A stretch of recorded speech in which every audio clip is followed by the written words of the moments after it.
hair care is as personal care. Yeah, you're Personal care. talking Haan, personal care personal plus care. So now hair this care. is so now We we are, play in the other hair care. Skincare so is? hair care is 7 to 8 billion, of which majority is oil by. You're confusing us. You're No, talking 'cause he's about hair talking about care and personal personal care. care hair No, care. these No, I want to know the breakup of skincare, makeup, hair, fragrance.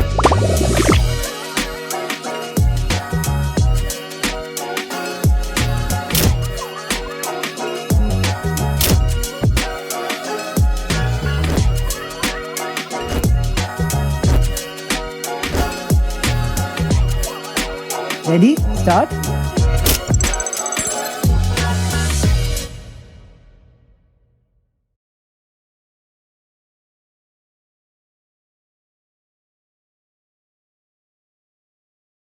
I thought you would have done a bunch of interviews by now. No, not too many. Few you would Haji. have done. Yeah, few. The But typical CNBC. I've actually never done any CNB. I've never done any like news things. Yeah. I've never done any like, just like, we just did like Vogue Beauty Honors right now. So like I'll show up there. That's the extent. I think we just have to wait for Deepa. Deepa will arrive. You know her already? Yeah. Very well. Decently well. We made a plan to catch up last week, but we couldn't, so I've never met her. Yeah. I've never met her. Actually, I've never met Shantanu also. No, we only interacted on WhatsApp. Her brand is doing really well, no? Doing well, yes. Like crazy well. She is just launching, if I'm not wrong, in Sephora US. She's doing very well in Sephora UK. She's doing very well in India. So she's gotten the right markets. I think her strategy for like, and I think which is like great for like any new founder also is like, she focused very clearly on like one product, which is her Champi hair oil, which I think is easily like 50 to 55% of her sales. What's the price point? I think it's about 1,200 to 1,300 rupees, the big one. The big size, I think the 100 ml, and then it's about, I think, 900 for the smaller one. Oil is a tricky market.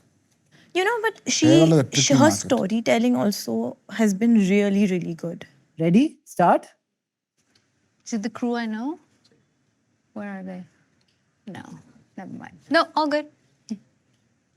Yeah. So I know Bhakti a bit already because of Bangalore. Yeah, the Bangalore connection. Yeah. Her husband is also a friend. Okay.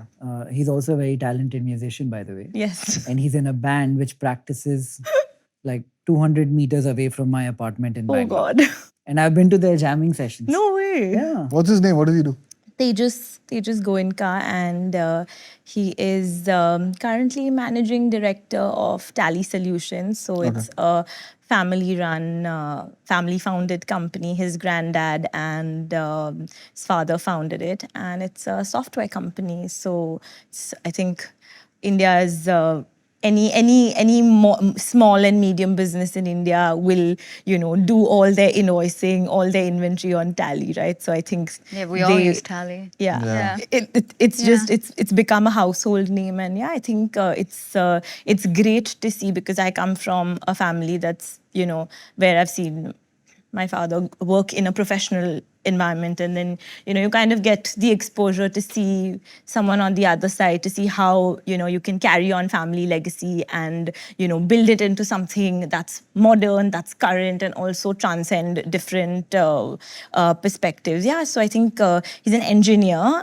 We met in college, University of Pennsylvania, and we were friends for very long, and then we got together. So so he took this on, and What do you mean got together? I think we decided that we could be a lot more than friends at another common friend's wedding. So I think the Did you get the parents involved? I think the pen connection worked, and our parents know each other as well. So that was a bonus, but it was not a setup. So I like to say that loud and clear. And so I think one day we decided that we've been friends for long enough, and we met in Amsterdam. Yeah, I was just telling Nikhil. Bhakti and I know each other from Amsterdam. And that's it. We'll stop there. Nothing happened. Nothing else happened. Nothing else happened. Now we have to know what happened. I made them too curious. Honestly, nothing happened. We just had a Yeah. really good time. And we on saw our, Deepa's beautiful home. on our boat, and we just had fun. Girls' time. How did you get to Amsterdam? Where did you begin? How did I Start get to with you because I know them, I know Yeah. her, but I'm going to get to know him. I'm the next. new kid on the block. Yes, Amsterdam. Okay, let's just backwards. So just Punjabi family, born in Delhi, and then mom and dad were both working very hard. So at one point they put us in boarding school in Uti. I went to this fantastic. I was just talking on the way here as well that boarding schools have a pretty bad rep. Yeah. I had the best time. wow. And I feel like anybody who comes from boarding school, ask them, they've had the best time. So boarding school kid, it was an international school. I didn't speak English actually when I got into the boarding school. Hindi was my main language. And then now my Hindi sucks and my English is the main language. I never thought you were originally from India. Yeah, but this boarding school is literally like Harry Potter. You should look it up once. It's called Hebron School. Okay. Do you know the main garden of Uti? You take one side road and you enter into this insane world. And I know maybe I'm like romanticizing it now, but it literally, our dining hall had long tables like Harry Potter, and we had prefects, and it was this very British school. Like my teachers were from New Zealand and Korea and the US, and it was this fantastic upbringing. So after that, my mom and dad started doing business like every Punjabi has a textile business. So we had a textile business where we were making ski outfits for companies in Switzerland and in Netherlands. And so when we finished school, they were like, okay, if you want to study anywhere abroad, it has to be the Netherlands. And I'm like, where on earth is the Netherlands? And then did a little bit of research. I'm like, oh my God, it looks like a sin city. I don't know if I want to go there. Do they speak English there? Like, what's going on? Mom and dad were like, no, we have a base there. So if you want to go, you can go there. Did a little research, found an amazing bachelor's kind of university there. Turned out it was a really fun experience. And as kind of, closed off and Christian and very rule-abiding my boarding school was, Amsterdam was the other opposite. So I always look at my life in these three phases almost. Like phase one of me being a really Indian girl, went to KV, spoke Hindi, was as with the plaits and oil in my hair type, typical. Then phase two was basically in Hebron, where this international world just exploded, opened up to me, but still narrow-minded in a way. And then phase three was Amsterdam, where just every walk of life, every culture, every open-minded philosophy, and I met my husband there, who you've met, of course. And then I moved to London to do law for my master's. But my husband and I, at that point, boyfriend, got together. And then while I was finishing my law school, Instagram, this world of content creation or whatever, back then it didn't even have a term. It was blogging, I think, and Instagram was just starting, that path kind of found me. And then I decided, very difficultly in an Indian family, to stop law and start blogging. And my mom was long back like, was this? 10 years ago wow. or so, 11 years ago. And my mom was like, absolutely not. What is blogging? You're an academic student, straight A. You're not going to get into this Instagram thing. And I was like, Mom, trust me. The media landscape is changing. I can see something in the future is going to happen here. This is right time, right place. I need to be the first mover here. This is going to be big. And this was heydays of just beginning Instagram days. Yeah. It was literally, 10 years ago, 2015. Yeah. And indeed, it was right time, right place. And I became kind of the first Desi who was globally doing it. Made some insane campaigns, the face of Maybelline, the face of Kerastase, was on Piccadilly Circus, Times Square, every big beauty partnership happened. And then the pandemic happened. And I think I realized I want more from this journey. By then I'd done it for 6 years or so, 7 years, this whole Instagram world. As an academic, I was bored. I'm like, okay, I'm done. I've taken as many photos as one can and done as many videos as one can. I need the next challenge. And always knew I was going to get into business. Always did. Punjabi family, dad put it in early, like you have to get into business. That's what we do. But I think I had it in me too. Like at age 12, I started my first business. I can't call it a business, but my first little endeavor was friendship bracelets, where I would get my entire class on it, and we would make friendship bracelets, and I would kind of market it, and they would make it, and so back then already I knew this was going to become something, this business mind of mine one day. Now here we are. Wow. Nice. Yeah. What did you start first What do you mean? in terms of business? Inde Wild is my first business. Well, I can consider the personal brand a business in the way of how big the team is and how we kind of lead it. But I would say Inde Wild is like my first business. And how long has it been?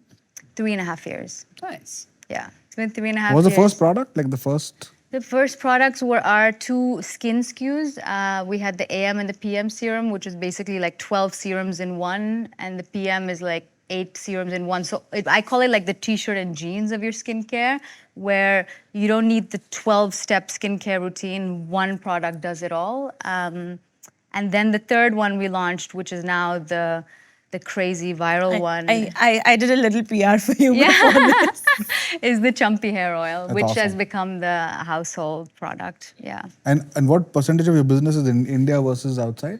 Yeah, so that has been crazy. So when we launched in the first 9 months, Inde Wild became the first brand to launch in the US, UK, and India. Like that had never been done before. So And was your content background a big steroidal push to like taking it off? 100%. 100%. Like I always say that having a community of 2.5 million was the trampoline Yeah. jump.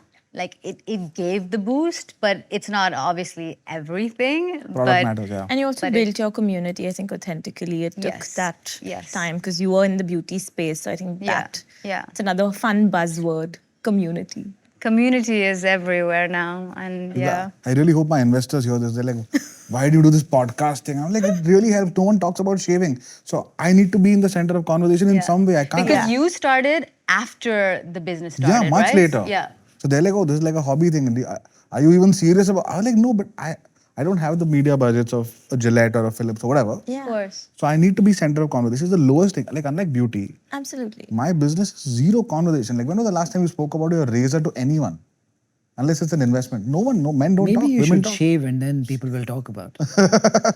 Me? Yeah. I have trimmers and shavers. So I need to do everything in this real estate. So I Yeah. shave my head and I trim my beard. No, but I think the founder face, the creator face has become such a common thing Yeah. in beauty now. Like even Charlotte Tilbury was just a makeup artist, Yeah. and that she literally became the face of her Face. brand, and that changed the marketing completely. Yeah. You know, Rihanna, of course, we know the celebrity brands obviously is the face of the brand, but even in the US now, brands exploding where their founders, after starting the brand, become public people and Yeah. start posting content and. How about you? Like, how much of your public persona has helped Zerodha, especially in a increasingly competitive world, right?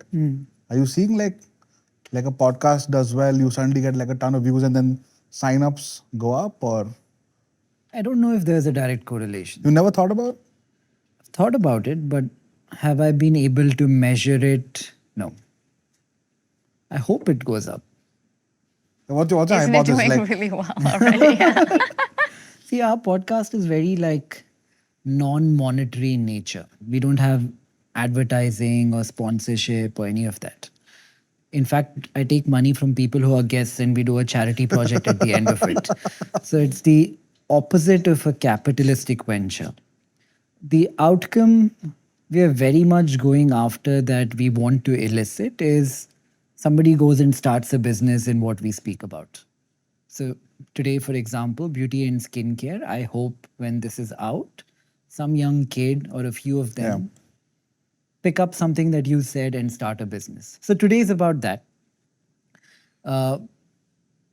If we can lay out a roadmap of what the opportunity is in an industry that is growing very fast, and we will figure out how to give them the tools they require to solve for a bunch of things that you guys have very successfully solved for. Bhakti can help most of all. She can just sell their product, yeah. right? So we'll put her phone number and email at the end of it. So thousands of people can reach out to. Absolutely. Launch them. Launch them. Please come and list. But tell us about you next. No, and first of all, thank you for having me here, and so much to learn from all three of you in very different ways. Grew up born in the US. My dad was in IT. He was at TCS for many years, and then so grew up between the US, Pune, Bangalore, Trivandrum, Pune. So Pune is where I was from 5th grade to 12th. Very cookie cutter approach to life. I went to engineering school in Nagpur, business school in IIM Lucknow. So 2005 to 2011 education. Joined McKinsey as a consultant in 2011 in the Bombay office. 11 to 16 I was at McKinsey. Long working hours. Wow. Yeah, it was. But it was the best first job, man. It Yeah, was the that's true. best first Is job. consulting dying? Oh, 100%. It's not, like dying is a strong word, but if you don't evolve, like what I did 10 years back is completely irrelevant today. What can they evolve into? I think consultants were hired for two things. And even today, those two things remain true. One is a bottom-up strategic understanding of a complex problem that any business has. So for Tira, for example, you can say, I need to know, for example, what's an inventory versus marketplace model, what are the SKUs, what's the growth rate. Like you'll have really sharp analysts and they'll probably have AI to help them come But up you don't with- need that anymore, right? You do. You think? I think so. AI doesn't solve for that? I don't think AI can help you frame problems yet. Like a business needs to know how to frame the problem and evolve the framing of the problem constantly. You can't just let them free for Give 6 me months. for instance. Let's say Deepa's brand. Am I saying that right, Deepa? Yeah? Yeah, it's just because of IIPA Yeah. and numerology, my parents. Let's say Deepa's brand, let's say Inde Wild has to launch a men's business in India, let's say. Okay. And she's like, hey, I think I'm only serving half the market. And I think there is a certain amount of institutional capabilities I can do to expand into the other half. For example, I'm just making this up. I need someone to help me figure this out. So there's a market expansion. Now they will come back with, let's say, a 1 week answer. Usually at McKinsey, you'll have a 1 week answer, a 2 week answer, where you put all the information together and put a hypothesis. At that point, she has to start helping the team, or her team will have to start helping the team, figuring out, okay, we're going to double click here because this makes sense. But what part of their answer will be useful to her that she can't find herself online? And what can I not do in AI? Yeah. Like market research, I can do. For example, I don't know, I have not been a consultant for 10 years, so it's really hard. You're But putting him on the spot. so for example, I will, at McKinsey, we would immediately know that 20 times this has happened in the world. Immediately, we'll get 5 partners on the phone from Germany, Amsterdam, Brazil, Australia, whatever. Play it out like you're enacting it. Say, I'm Deepa, I call you up. Okay. I want to launch a men's brand. Shantanu calls who and asks what? I will find the 10 biggest men's brands expansions, like Dove for men, for example. I'll know the guy in Unilever who would have done the Dove to Dove men expansion and spoken to him about how did it work in China, how did it work in India, what are the 10 insights you found, what are the consumer going through. Then I'll come back to Deepa, or I'll come back to you and say, hey, here are the big 5 things. What manufacturing or supply chain or marketing. So it's network then? No, so the network is a big. So that's the thing. There is one part of it which is like very bottom-up information gathering and analysis. The second part is a counselor who is just someone who is very senior who will help you think through things. I've seen that happen a But lot. generally not a specialist and a generalist, right? Because he's never built a skincare brand. Who? Whoever at McKinsey she's talking to.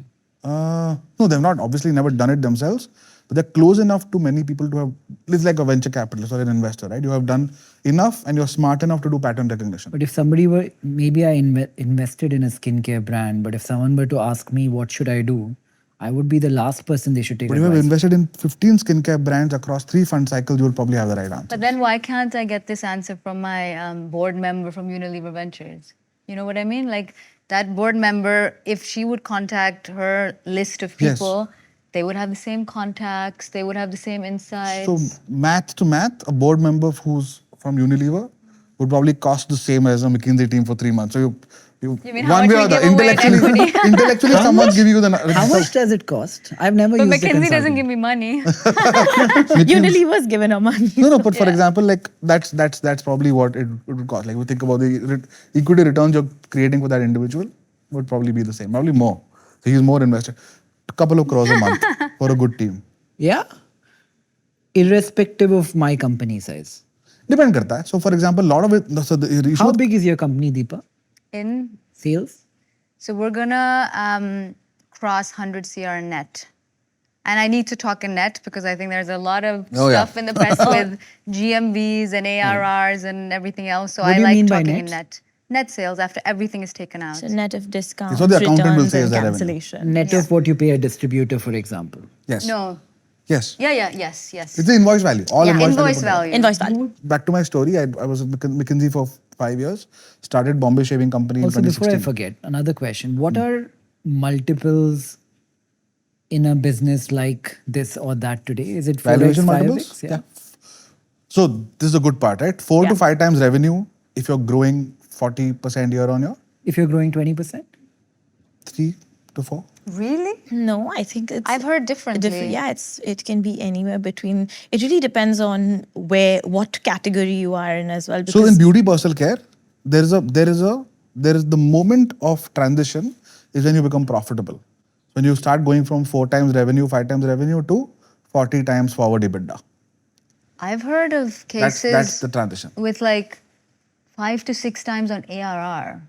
5 to What 6 I've- times on revenue is very common. But what's the as well growth rate? right now? You won't value, like who gets valued at that? How much is Imami valued How at? much did Minimalist get Hailey valued at? Bieber just. I think Hailey Bieber just got her company valued Hailey at. Bieber was at Ah. 4 though. She was at 4.5, 5. Minimalist was a babe. very She made unique 200 case. million. Yeah. And then she only And then got 1 billion. 800 now, right? No, her The was other valued at one 1 is billion. going to be in 3 years, I think. Overall got valued at Overall, 1. okay. Yeah. So, Yeah. but it is between 4 and 5x of revenue. Yeah. And I would imagine India is a bit more because the Yeah, beauty it's a richer industry is market. Yeah. exploding. Exploding, and it's also smaller, right? When and you're I- at smaller scale, you can grow faster Exactly. and you'll get a higher multiple. And to your question, minimalist, don't quote me on this, but I think 7 or 8. You're on a podcast, you're going to get quoted for sure. Quote me on them, but I think. No, but it's like public information. There were 480 crores top line, 3,000 crores net value. Like, Unilever really wanted that business. Yeah. And there are. I was reviewing their business to invest, and I negotiated with them so hard. At but what stage? Like a year before this deal, year and a half before So this that was deal. not it would not have been like the it venture was- capital is not super happy with the outcome. No, it was a 40% markup from there. Huh. Yeah. Which is still something. 40, Of course. 50%. Of course. 50% in 1 year is great. But I But still couldn't digest the valuation when I spent, I think, 2-3 days with them on the phone, but I couldn't make up my mind to. see, Udhar now, at least my view outside in is there is a lot of things at play, right? So Unilever is struggling to premiumize. All of the brands, Dove, Ponds, Fair and Lovely, everything is But mass. minimalist is not premium. Very premium, yeah. Premium? Compared to their portfolio, No, it's minimalist is mastige. Like it's Mastige. but It's compared to their mastige. portfolio, compared to the average Unilever price point, Why Lakme? It's Lakme is very small part, no? Okay, another good yeah, question but for if you you're guys. talking about beauty per se, this falls between the purview of beauty and Yeah, so it is kind of between L'Oreal and Unilever. So it was up for Unilever. Yeah. And new CEO wanting to get into this. I felt it was one of those. What is premium? What is mass premium? I think Bhakti So- is a good one to answer Yeah. that. I think anything over 1,000 rupees is 1,000 to 1,500 is premium. Anything over 2,300 or Luxury? 2,300 to 2,500 is prestige / luxury. And everything below? Everything below is mass. Which is so crazy because Between mass and mastige, so you can Yeah. take Yeah. anything between 700 to 1,000 Yeah. as mastige, and varies about plus minus 100 rupees on different categories, and then anything below that is mass. So we're still playing very, very value. Heavily, yeah. Heavily in value, And we're right? talking skincare plus cosmetics. So how we just plainly how we would categorize beauty is just 4 key main categories: beauty, skincare, fragrance, hair care, and makeup, color cosmetics. Okay? So those are 4 key beauty categories, and then everything else is personal care. So soap you will classify as personal care, but Shower gels. shower gel and shower oil, again, you will classify as, you'll put it in beauty. And skincare is the largest? No, actually, color Color is- cosmetics color is is the always largest. the largest. Always. Yeah. But, they're going kind It's of going neck and neck. neck, yeah. Because the lines are also I blurring. think in the past, color has always Always been dominated, the biggest. yeah. Because it's the Estes and L'Oreals of the world, the Exactly. lipsticks, the mascaras. It's always been the biggest. Skincare, I think, has been a recent Dark horse, yeah. Yeah, a recent one where I think maybe Glossier might have started that trend in a way of like really Just to skinifying. qualify, when I think skincare, I'm thinking moisturizer, sunscreen. Correct, We're talking correct. about that, right? This is a very, Yeah. so I'm very curious. So, for example, for men, these numbers are very different for the categories I operate No, in. I think we'll stick to women first because I'm Yeah. guessing majority of the market is that, right? Like 80%, Yes, but 90%. changing. But changing. Changing. Yeah. But changing. Yeah. Yeah. So I think skincare, is maybe the past 7 years really took a upward trend. I think, yeah, the last 7 to 10 years has been very good on skincare. And I think the way we define beauty has also really changed Yes. the concept of, adoption of skincare, right? Because I think beauty has gone through this journey where it was all about looking good, external validation. We've all seen the ads where you put on a red lipstick or you wear you put on fair and lovely, and then you go get the next guy, get the best guy, you get the best job, you win a reality TV show, and then that was all about really dominating makeup, right? Because it was about enhancing or making yourself look better. So it was not really. It was about getting external validation and also telling yourself that I need to have all of this to become better. Then it went on, I think the space that when skincare really took off was all about, taking care of your skin, making sure that, you want to take care of yourself. And we're kind of there, but now we've moved into the self-expression zone. So beauty is all about self-expression and whatever that means to you, right? That So comes in the makeup.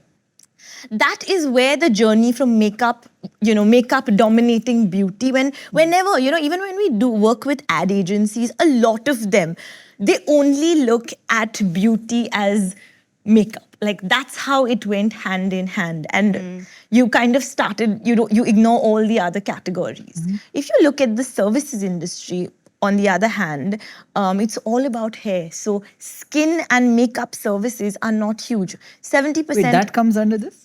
So services is also beauty, right? Like hair services. When you get Like if I into go to like a salon. like Yeah. a salon, 70% is all about hair. But when you're Well, talking, I wouldn't consider salon under the beauty. yeah, you would. I mean, pyramid, would it's you? still you're still selling product there, right?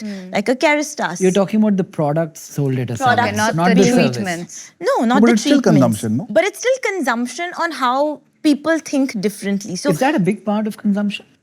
Salons? salons to is be. huge. Used to in be, I India, think. particularly.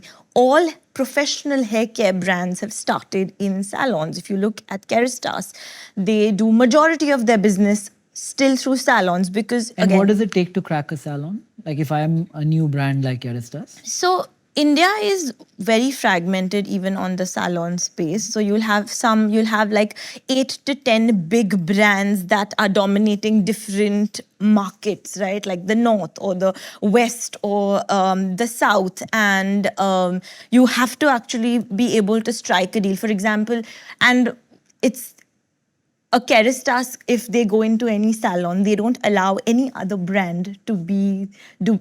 Is it like in a pharmacy where you pay rent to get shelf space?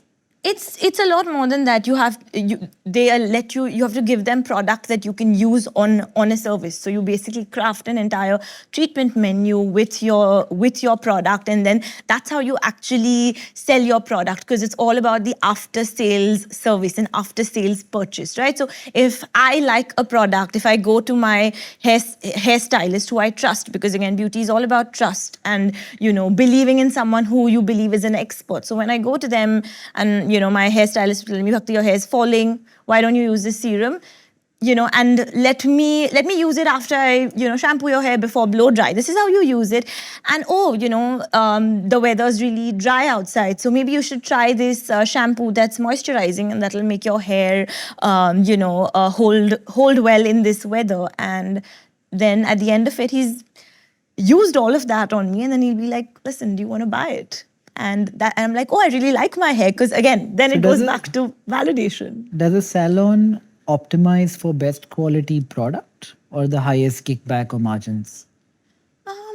Definitely, I think it's a mix of both, right? Because you also want people to keep coming back to you. So it's But if, like you said, a brand just takes over and Yeah. says no other brand, then I guess you're only serving the client yeah, one and brand. that's why now a lot of salons are also saying no, we don't mind having 3 or 4 brands because they cater to all different kinds of products. Like curly hair, it's huge, but we Yeah. never speak about curly hair. Like it's a whole segment in itself, booming segment in itself, and it's just been started getting addressed now. So that pattern is breaking out, and I think that's great. Like I've discovered a lot of brands, even international brands, through salons, because they come in through a distributor. So you can work with a distributor who'll have all the best salon connections. Go to them saying, "Listen, I want to distribute my brand." They'll probably connect you to, if it's a small one, to 10 salons. If it's your brand is growing bigger, then to a chain of salons. And So I think my experience has been a little bit different. Obviously, Inde Wild's hair products are our best-selling. We're #1 on Nykaa, #1 on Tira, and we're beating out salon brands like Kerastase, like Olaplex, like others. I don't know the names of all of them. That really are salon-first brands. And I think so there is a change, and I'd say specifically double-clicking into Gen Z, where they want that salon experience at home.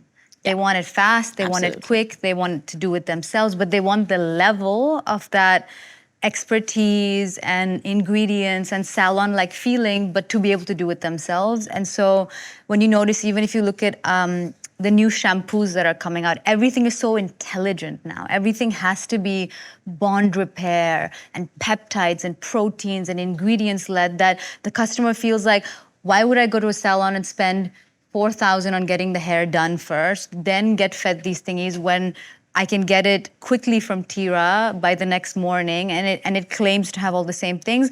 Plus, the influencer who's talking to me about it has said you get the same effects. I can see the before and afters. Like, I feel like consumers, maybe the salon is still a very important for maybe the millennials and perhaps like our aunties and our moms Yeah, and the stuff. older generation, absolutely, But yeah. Gen Z is a lot more like, I need it now. instant gratification. Yeah, They exactly. want it now. They want it all. I also yeah. think like salons are good for sampling. So the thing that makes brands work in salons, and I think L'Oreal is a fantastic Yes. example of this, is they're able to get a SKU assortment which is larger.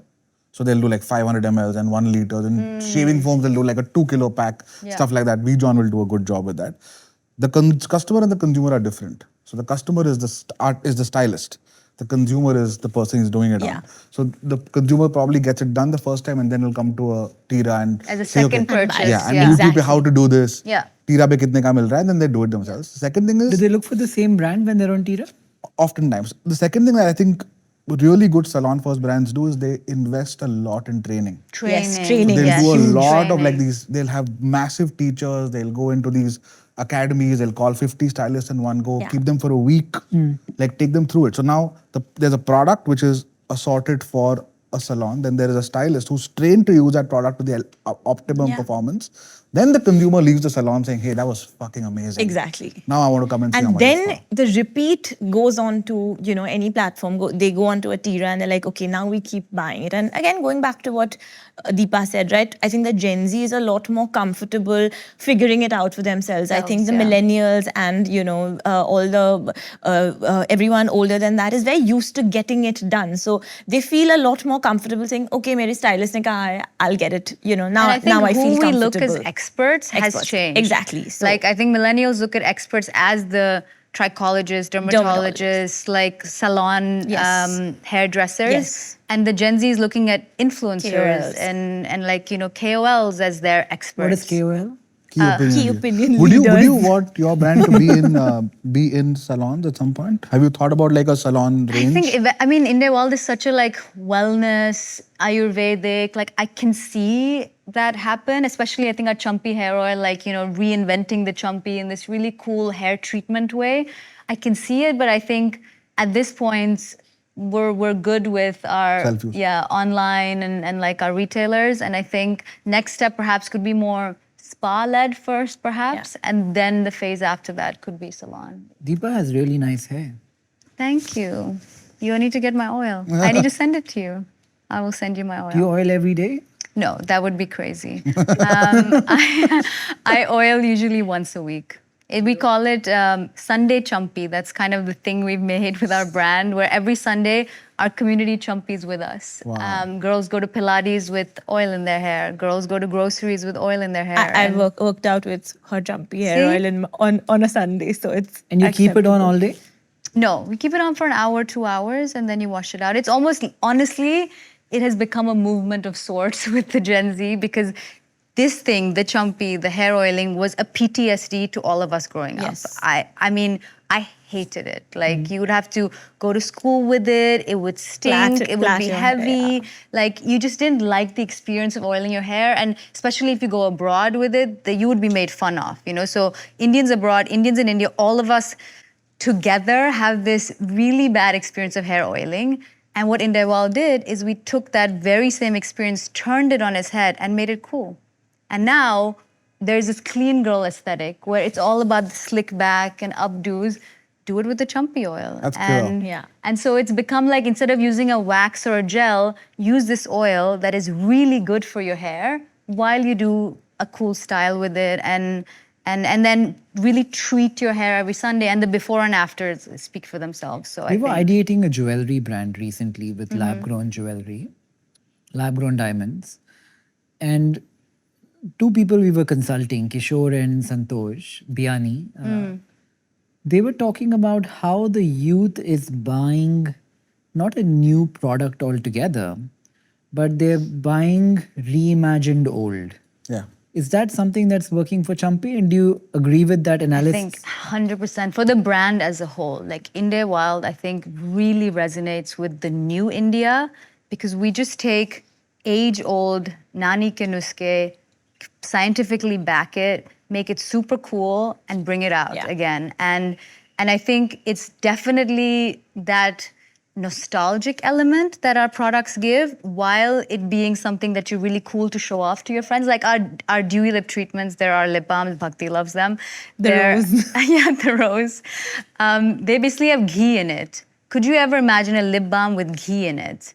And it is the talk of the town. Like you go to Soho House, every girl has it on her table. They have it locked to their bags. They have it locked to their jeans. Really? And it's ghee in a lip balm. But it's so funny because when I was growing up, my mom would tell me eat a date, and she would put ghee inside it, and then she's like, eat it, and whatever's left on, just put it on your lips. Yeah. And I've grown up literally with that, like put ghee on your lips so they don't chap. Yeah, Can exactly. we establish market size? You said skincare, makeup, hair, and fragrance. How big is this market in India now? You said premium is $1,000. Luxe and prestige is $2,300. Mass is below that. Women are majority of the market. How big is the market and who is buying overall in India? I think beauty personal care at this point in 2024 was 21 billion, which is so funny because our first investor deck had something from McKinsey and Bain saying in 2025, the Indian beauty market would be 20 billion. We've already beaten it. Yeah. So it's going faster than anybody expected. If you double click on beauty itself, I think 40 to 45% of the market. Yeah. When you say beauty, you mean L'Oreal skincare, the biggest makeup, beauty hair, brand? fragrance. correct. Yeah. Do Indians still buy the Western narrative? That's such a good question. Yes. Yes, and no. Yeah. Yes Explain. and no. You start. I think that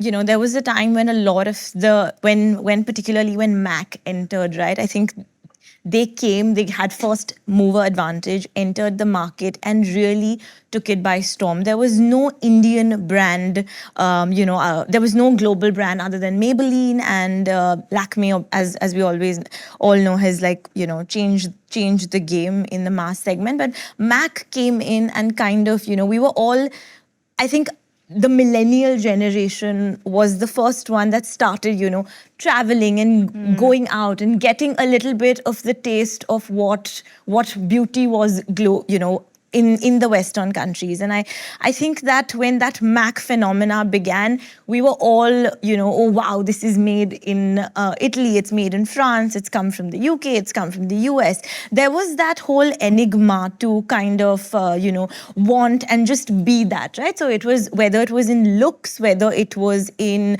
how we believed what we wanted to be, just dressing, everything was kind of aping the West. Now, I said, as brands started really coming in, and the consumer mindset started moving, one, consumers believe that when brands are coming from a country like France, or they're coming from a country like Italy, where they're known to have really, really good quality ingredients, they want product that is very, very good.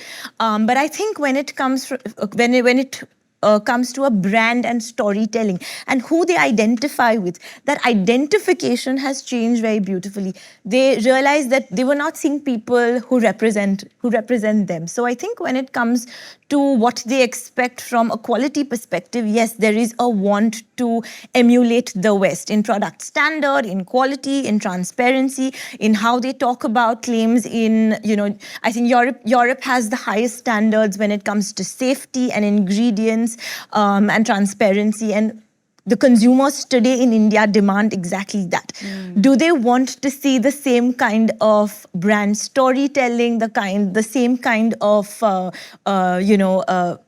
they want to see who they are on a global brand as well. So I think that when global brands are alienating Indian consumers when they don't see someone who looks like them in India. So that's, I think, any time a brand is coming in, I always tell them this, that make sure you may not get a face, but you make sure that you are being able to, your brand has something that connects to the Indian consumer. There's something that speaks to their unique journey.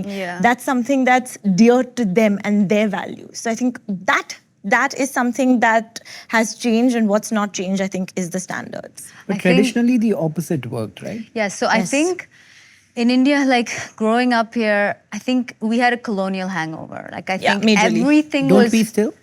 I would argue less, or perhaps for many people also not. Because I think... And specifically in the premium and prestige categories? What about mass category?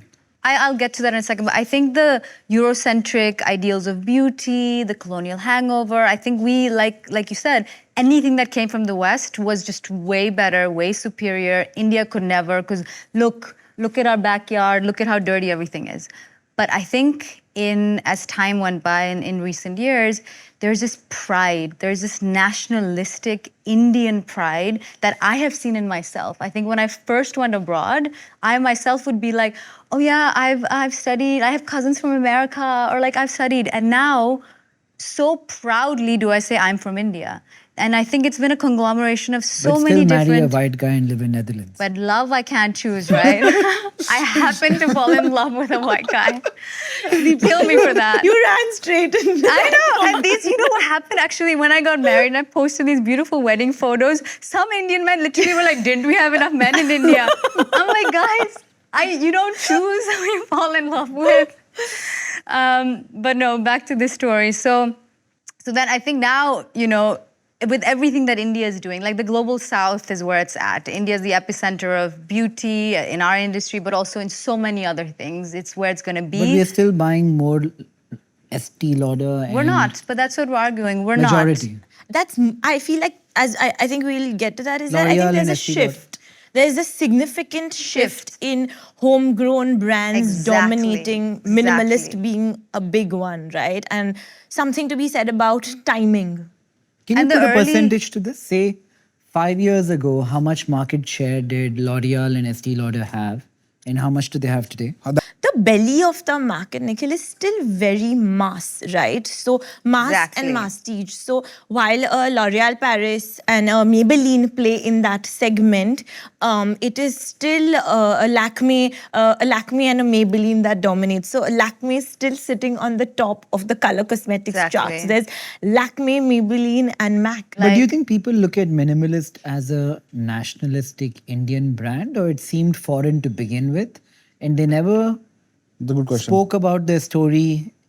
They didn't do that many interviews. Nobody associated a name with the founder, so nobody. Post exit, I think all of that aside, I think what Minimalist did really well, and of course they're part of the Unilever portfolio, so I love them as well. But I think their products, they really focused on good quality. They were, I think, one of the first brands who said, like, even if you go to their labs or their manufacturing units, it's high quality ingredients, high quality products. That I think was the first time that consumers were like, okay, we are being shared transparency. They really led the kind of growth in India on ingredient-led and really educating the customer. Give me a tip here. I'm starting a brand. I'm 20 years old or 25 years old. I have great quality, but how do I tell people I have great quality? Or how do I show them? How quickly do you want to scale? How much time do you have? As quickly as I can. How much money do you have? Say 2 crore rupees. They started with that much, no? Minimalist, 2 crores, 3 Yeah, crores. they were very capital efficient. Yeah. They didn't raise a lot. They raised They had after, their own manufacturing unit. That was a big up. but it doesn't cost a lot, to put to manufacturing. It wasn't very capex intensive. It was a small lab. See, a lot of people can hack good quality. The question is, how is the story told? How are you going to market? Yeah, of course, Yeah. good quality is part one of the equation. Then you need a phenomenal, like, marketing. Like, of course, with me, it was great that we had that trampoline jump to begin with. It is the content creator economy. Like, it is content. Like, I tell my team this all the time. We're a product company and a media company in one. Like, if we can do our content and That media... seems to be what everybody tells me today. Yeah. Not just in your industry. Yeah. You have to. Like, that's Like, the including way. him, he's a media company as much as he's a product are. company. No, we're not a media company, but we do a lot of distribution of content through channels that we own, as opposed to buying media off of inventory. Yeah. As a Stira now? I think Tira we're also focusing highly on, I think content is one end, but community is on the other, right? course, And yeah. I think that you can be a great content creator, but if you don't have a community that is authentic, that has been built on a shared value, you're not really going to be able to maximize Yeah. it. So I think that what I would start with is a hero product. You need to have one solid product and you need to be able to solve a real problem. I think that's one thing. So even if it's Yeah. good quality, I think that's one. And then you can go Give and... me an example. Hero product. My favorite example actually is Mama Earth on this. Because their hero products Yeah. changed, but they were really Onion something. No. Onion something, Do huh? you guys remember what Mama Earth's first big hero product was? When they were doing 5 crores a month at a total level. Take a wild guess. I love thought this. I onion saw the oil. onion hair shampoo. Onion one was like Yeah. maybe when they were doing Baby 10, 12 something? crores. Yes, something for kids. Baby, huh? No, but what? They were Diapers? the best mosquito repellent for kids. Oh my God. And it was an outstanding product. Because it smelled good and I kids loved literally it. ordered it on Blinkit yesterday. For kids? The same mosquito repellent, Mama Earth. So Mama Earth was doing 4-5 crores a month and they were doing 3 crores of Amazing. mosquito repellent. Yeah. Good It was problem all to out and solve. good That's a night. great yeah. And then they went from that to the onion. And then of course they had a lot But of I think hero also Mama Earth was the first wave. But I think what Bhakti is saying about community right now, No, like, I'm giving an example of her, right? Yeah. Like Champi hair oil, she has that one One product which, and a lot of the story really Yeah. works on that. So she picked that product. She had a story which but was it's the nostalgia. community that made it. So I Exactly. think like in today's day and age, you can copy product, right? You can copy branding, marketing, you can copy that. You cannot copy a community. It would take you so long to build the community at a level that we've built. So How do I like, build? how is it built? How do I build? How do you build? I'm 25, I'm starting. Like, I want all the questions that I will need answered to start tomorrow. You start small. My first community event had 14 people. Is The it by most- hosting events? It is by hosting events. Is That's it a more big offline one. than But online? what if this founder does not want to be the face, right? I think there are people who may not want to be the face of their, like we spoke about minimalist. You can still build the community. Yeah, exactly. Yeah. But I think finding the shared values, so finding other creators who would have the same shared values as you or your brand, and then really reaching out to their communities. I Yeah. think that's another way and a quicker way, because there are people who will believe in the exact same thing. So if you take something as simple as acne, you're solving for acne. So, and you reach out to creators who've spoken about body image. You reach out to creators who've spoken about changes that they've gone through.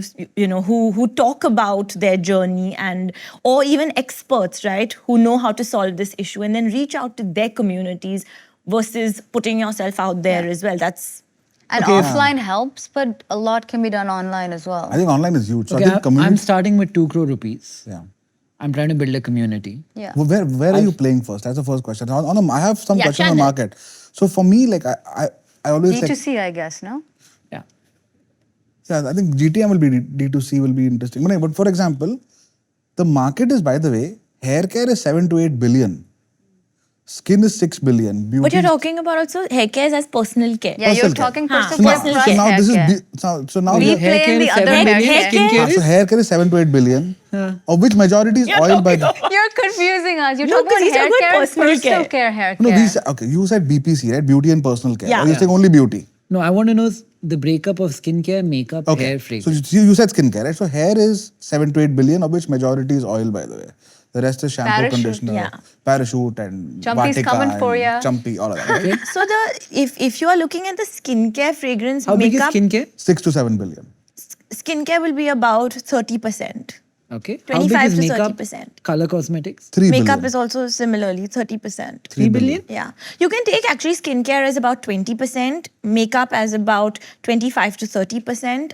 Fragrance is actually significantly Fragrance is high, 30%, growing. particularly in the No, prestige but of what? section. Of what? Of the total market? I'm talking about the beauty market only, which is 40 to 45%. I think there's of a the little bit of BPC Ah, market. confusion so here. let's- She Huh. keeps talking about beauty. You talk about BPC. Beauty and personal personal He talks care. about Correct. BPC, Yeah. exactly. So at a personal care level, hair is 7 to 8 billion, which includes Vatica, Dabur, Amla, Everything. all of Okay. that. All of that. And Champi from Inde Wild. Okay. So it's a whole- Makeup is 3. Skincare is 6 billion, which includes, by the way, Dove, Ponds, Everything.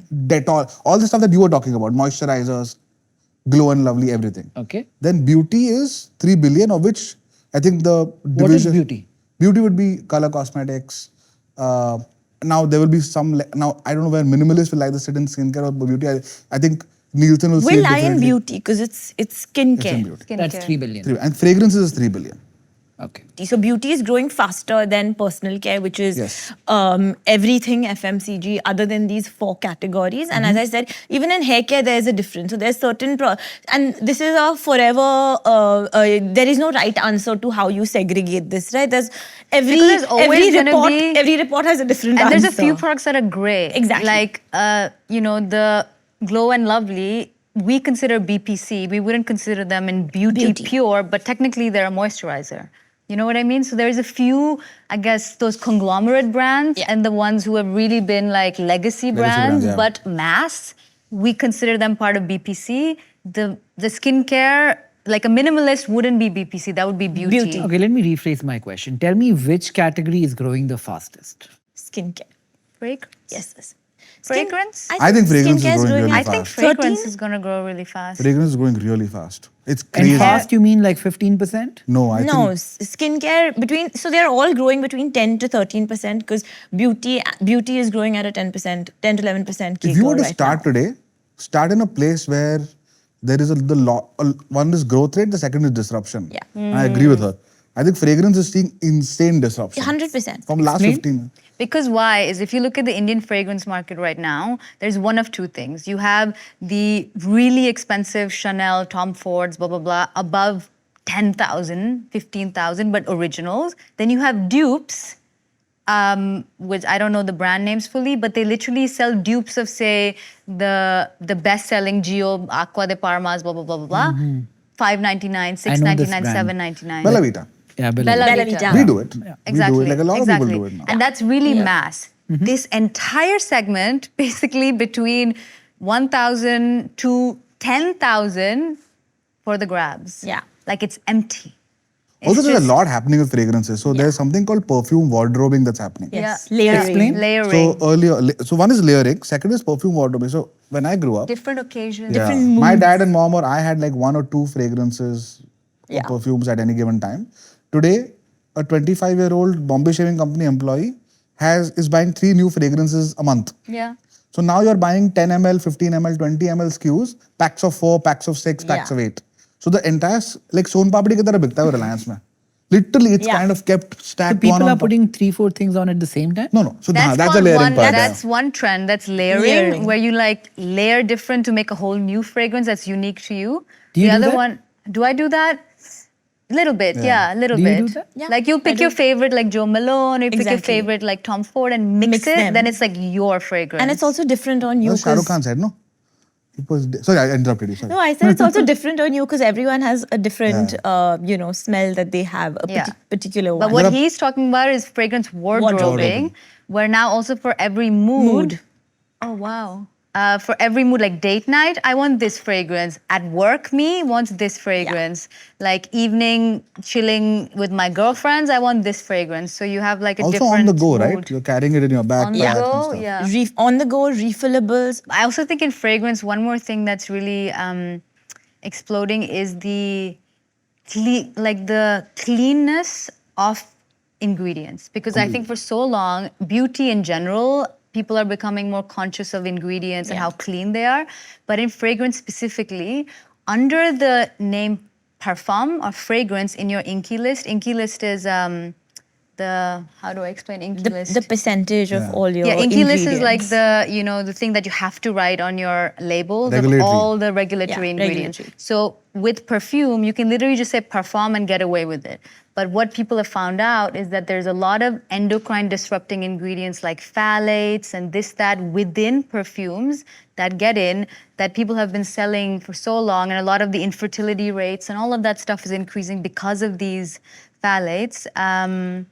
That people want clean ingredients. So clean fragrance, another huge trend. Thank So you. India, mein, I think one By of the- clean fragrance, you mean like vanilla, cherry, something No, like that's a No. So, Clean means what? chemical, like chemically, like I phthalates. think like, Nikhil, you'll need a whole day with Vanilla us. and Yeah. cherry, Nikhil, vanilla and cherry is gourmand. Yeah, gourmand. That's like you want to eat that That's a fragrance. micro trend. Okay. it's Okay, clean you mean like it won't harm me. Ingredients, Yeah. yeah. Just chemically a lot easier. the purity of the ingredients, the The percentage of ingredients. transparency, the like no Give me an phthalates, example no. of a perfume brand which does very clean.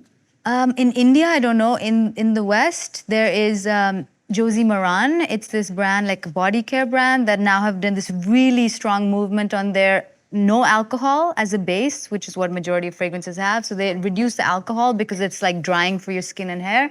And their entire fragrance is 100% natural, as in essential oil fragrances. And so do they don't. last as long? It doesn't. It doesn't because last India is a as hot long. country. It The wears issue with off. Indian longevity of fragrances is that the Western climate is very different from the Indian Yeah, ones. it is. So we Yeah, for struggle. Indian consumers, the number one concern is So that won't work in Long India. lasting. And Yeah. that's it why will they you like need stronger fragrances. fragrances that have a lot more scent, right? Yeah. Like the concentration of The eau de parfums exactly and the- has to yeah. be significantly higher. They like strong smelling perfumes versus Right. But even the gourmand fragrances is a 2-year-old trend. So you'll see vanilla, Yes. croissant, like all the big And that's stuff. working? yeah, pistachio. Today, Fragrance It's Note got working. funded. Yeah? Sol de Janeiro is the biggest brand Brand. in beauty right now. It's all gourmand fragrances. Every single one of them is you just smell it and you want to like eat Eat it. I actually use perfumes like that. Like I have coriander and Coriander is a good one. Good note. And yeah. that's another one. Like now everything in beauty is all about food. If you see, like that's such a big Yeah. thing that's happening that it's like if you can eat it, you can put it on your face as well. But that's a big trend, whether it's on content, whether it's Marketing, on color, whether it's on marketing, storytelling. It's all about like, cherry was the big trend. So If you think of it psychologically, food hits such a nice place in Exactly. your brain. Like And then it anything that triggers has that- the happy- donuts or like happy- our lip balm, like one of our lip balm flavors is glazed jalebi. Yeah. You know, and it does insanely well. It's because you get this happy emotion subconsciously with jalebi. You're like, oh, I'm gonna put this in my lip balm. And lip is like And- a tasting yeah. it. It's Exactly. really It also, it's really- nostalgic, right? Exactly. So Mango Bite, for example, is now like a fragrance that people are like really looking Exactly. for. Keyword Yeah. searches for You Mango make Bite. that? Ram, no, we don't make it. You yet. made mango bite fragrance. We don't yet. But we There's a pistachio Pistachio is gelato. done Like Iska tha Kayali pistachio. has these Iska? fragrances. Kayali, but it's by Mona Katan. It's a The Dubai-based. Dubai-based brand, and she has done all. Like she has really caught on to the gourmand trend and Pistachio, I saw someone else also have pistachio a, gelato. Matcha. literally. Matcha. Matcha, of Everyone's course. doing matcha now. course. That smells bad. No. The But they make drink it smell smells good. bad. They make it smell They can good. make it smell good, yeah. They can make it smell good good. and bad is so subjective. man. Mochi. Mochi. But yeah, fragrance is going to, I think it, Who is going to make the first laddu fragrance? Yeah, besan ka laddu like a nostalgia. Okay, I'm going to summarize a bit of what you said. You said the category overall is about 21 billion. Skincare 6, makeup 3, hair 7, fragrance 3. Fastest growing is skincare and fragrance. yeah. Making deals with salons when you're starting a brand might be a good idea. Old products For hair care. for hair care. Yeah, that's and professional hair care, right? Like if you're looking to work with professional grade products, so you need to be able to call your brand a professional brand to be actually be able to work with them. Old products made cooler, nostalgia sells. You said Western better still sells, but the trend is shifting faster in premium and prestige and slower in mass. Mass is below 1,000, premium is 1,000, prestige is 2,300. Yeah. But I wanted to ask you a little bit. Sorry, complete your thought. I did have a. All product companies are media companies. You need to run a media company if you want to sell a product. And community. Community. You said community, but we didn't finish the thought on you hinted it offline might be better than online, or you need to have offline. No, I don't think And then think we it's moved on a- to influencers. So Okay, didn't- we can go back to community. So I think community, like again, what Bhakti said, it's a buzzword today. Everybody's like community, community, community. But I think I can only speak for us. But at Inde Wild, everything we do starts and ends with community, and I mean in it every aspect. Like before we launched the brand, we had surveys that were written by 16,000 of my like followers that really said everything. I had 13 focus groups before the brand even existed, asking them, what do you care about? What is your skincare concerns? What is it not in the market? Like, you know, really figuring it out. Even in our bio till today, it says co-created by you. So that is pre-brand launch. Once the brand launched, you know, we really interact, like even the way our customer service is done, it's not like order misplaced, okay, here's your number, go figure it out. Like we really genuinely talk to them like we'd say educated bestie. Like you are their bestie, you talk to them, you keep the conversation going. It's not just like finish, order, done. And so in every aspect of Inde Wild, community is infused. It almost sounds like you're saying listen to your followers and Yes. speak to them constantly. Exactly. Is And that then- community? Because I don't know what community is sounding like spirituality to me. I don't think it's about We all mean different things. I think it's everything together. What's And the best community? Who runs the I best mean, I think if community you in India? take his example, it is about like there is a whole community of people who like to take care of their beards. It's a small one, but there is a whole community that looks at it as self-care versus just looking at it as something you have to do on a day-to-day level. So now that community is very different from people who use the products as personal grooming products. They actually, and I have a friend in London who has a 3 to 4 step grooming routine for his beard. He lives in London, so he has a Turkish barber who he goes to every month to take care of his beard. And it's his ritual and it's his self-care ritual, right? And now I there may be suspect Shantanu is a bit like that. Sorry? No, I said I suspect you might be a bit like that. You have your barber who does everything and stuff like that. Yeah. So we have a whole group of barbers who kind of work with us. and that is But exactly a to your- community. yeah, but so is that a community or a group of people who have something in common? No. Because community also how talk do to you each other, right? translate that into a community? he Yeah, means? so it is about, because they have a shared value, right? So I think if I have to simplify what a community is, it is a group of people who have certain shared values that they can come together and speak about. So as I said, if you have acne concerns, that's a, that's a community. And you may have a micro community in that, saying, I'm 15 years old, and then there's these young teenage, like I've just grown out of, or mums, for example. I have two nieces, and they're now 11, in that 11 to 13 age bracket, and they're the most impressionable age group now, and they're also the most exposed. I don't think when I was 11 or 12, I really cared about skincare. My mom just said, "Wash your face," and that's about it. They know every single brand that's trending. Whenever they go to a Tira store, my nieces will be like, "Oh, B, we saw that you launched Fenty, you launched that brand." They know everything. They told me like, "Oh, why don't you have this brand?" They know it a lot more. So there's exposure, but with that comes a lot more pressure as well. Right now, their mums are a community because they're trying to Mothers are figure big out communities. like my sister's always asking me, "Listen, what can I use, if she's having an acne breakout?" So I think also what happens with community is when you're truly a community of a brand, you have a choice. You could go to any other brand. Like they could buy hair oil from any other brand. But the fact that they choose to come back to Inde Wild every time, that to me is a community. And how you make it, I mean, I leave it to the creative lens of the teams as well. So is community an emotion? Yes. It's definitely an So emotion. you pick one emotion, stay consistent, then you listen and speak to your followers while reiterating that emotion. Yeah. Yes. And And community you're the gets custodian built. of the emotion. Yeah. How do I pick what emotion for my community? That's a very good question. I think you have done 6-7 years of community building followed by brand building on the back of that. Correct. So what is that emotion for Inde Wild, for example? Is it you? Are you the emotion? No, I think it's bigger than me. I think the real emotion of an Inde Hot Wild. girl. Huh? Kya bola? Hot girl. Is that, God, I mean, no. that could be an emotion, right? It could. The more Absolutely. basic, the stronger it is. Identity, vulnerability. Like, I think our community's real thing, honestly, I think there's pride. Definitely there's pride. Like Inde Wild being that first global Indian brand, there's that pride to it, like Hamara. Like, Are you it's selling ours. patriotism? Yes. You have IND in the definitely. name, no? Inde Wild is purely a very proud of our culture brand. Is Like, that we're working very more? proud. Patriotism is Oh, for selling? sure. oh, for sure. Especially if sure. the West is also like, wow, Champi, wow, Inde Wild. Then India's like, well, our Champi? Yeah, like our Inde Wild. And so I think there's definitely pride and patriotism there. But there's also there is indeed that cool girl effect, what you said. Like, Inde Wild users are a certain type. Like Rode is a great example of that as Yeah. well. If you use Rode, subconsciously you're like, I'm part of the it girl. It girl, yeah. I'm an it girl because I use Rode. And how With do Inde I show Wild, that? The first few Content. community members I have to be good looking girls as well.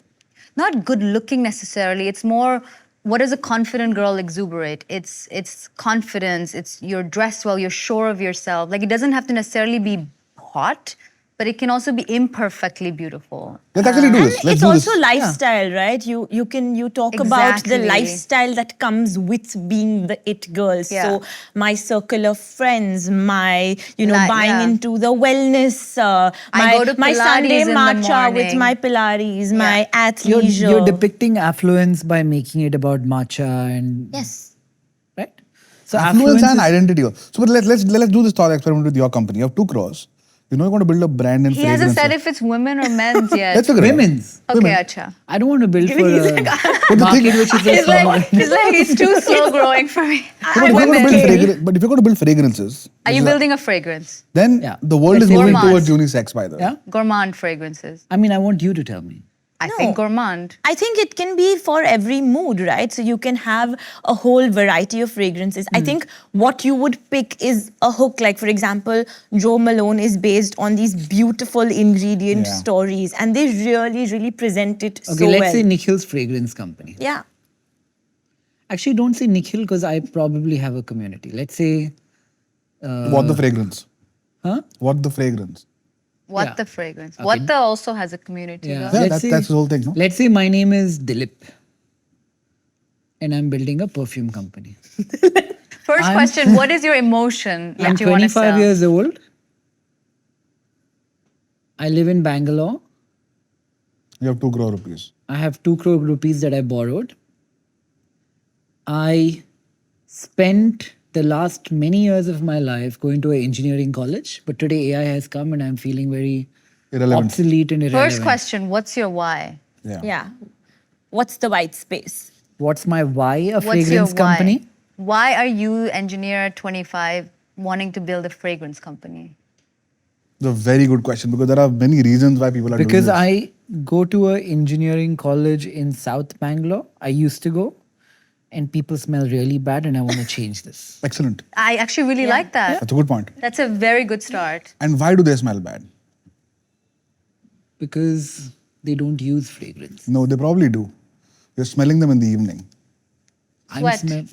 In India, is a dust-filled. We have it. sweat-filled We've done it country. for you. Your brand is going to be India's premium brand focused on a technology that changes sweat, that the sweat sting can be altered or differentiated, like a odor fix technology that you put as your proprietary ingredient within your fragrances. But you only have 2 crores to do all of this. So I would No, say, two crores to find the start, and then ingredient. I'll come to you guys and raise some money. so while you have a problem, I would say, okay, there may be 2 or 3 or 4 companies already doing what you're doing. So I think, yes, that's your problem, but I like that idea. you know, how would you kind of solve the white space? So But I think having a why is very, very Yeah, powerful in absolutely. storytelling Yeah. and like in being authentic and real, you know, like if you just make a business because like white space, money. No, I'm like, coming from a very practical course, mindset as well. of Because course. while you have the storytelling, I think a lot of brands also fail because they have storytelling, they have all of these other Okay, things tell me and how they to don't build my have story now. this. Yeah. So I'm I think- here. I've figured that why is people around me smell horrible. They don't use perfumes, or maybe they do, but it's not working. Deepa suggested that public service, we create a odor fix technology. It could go huge. Maybe Yeah. you're an engineering student who doesn't from not South wanna Bangalore, but who's stink? never been seen, right? can like I, I can think I market it with the story of do it for me, not for you, No. and you put on the perfume? Absolutely not. You cannot do that.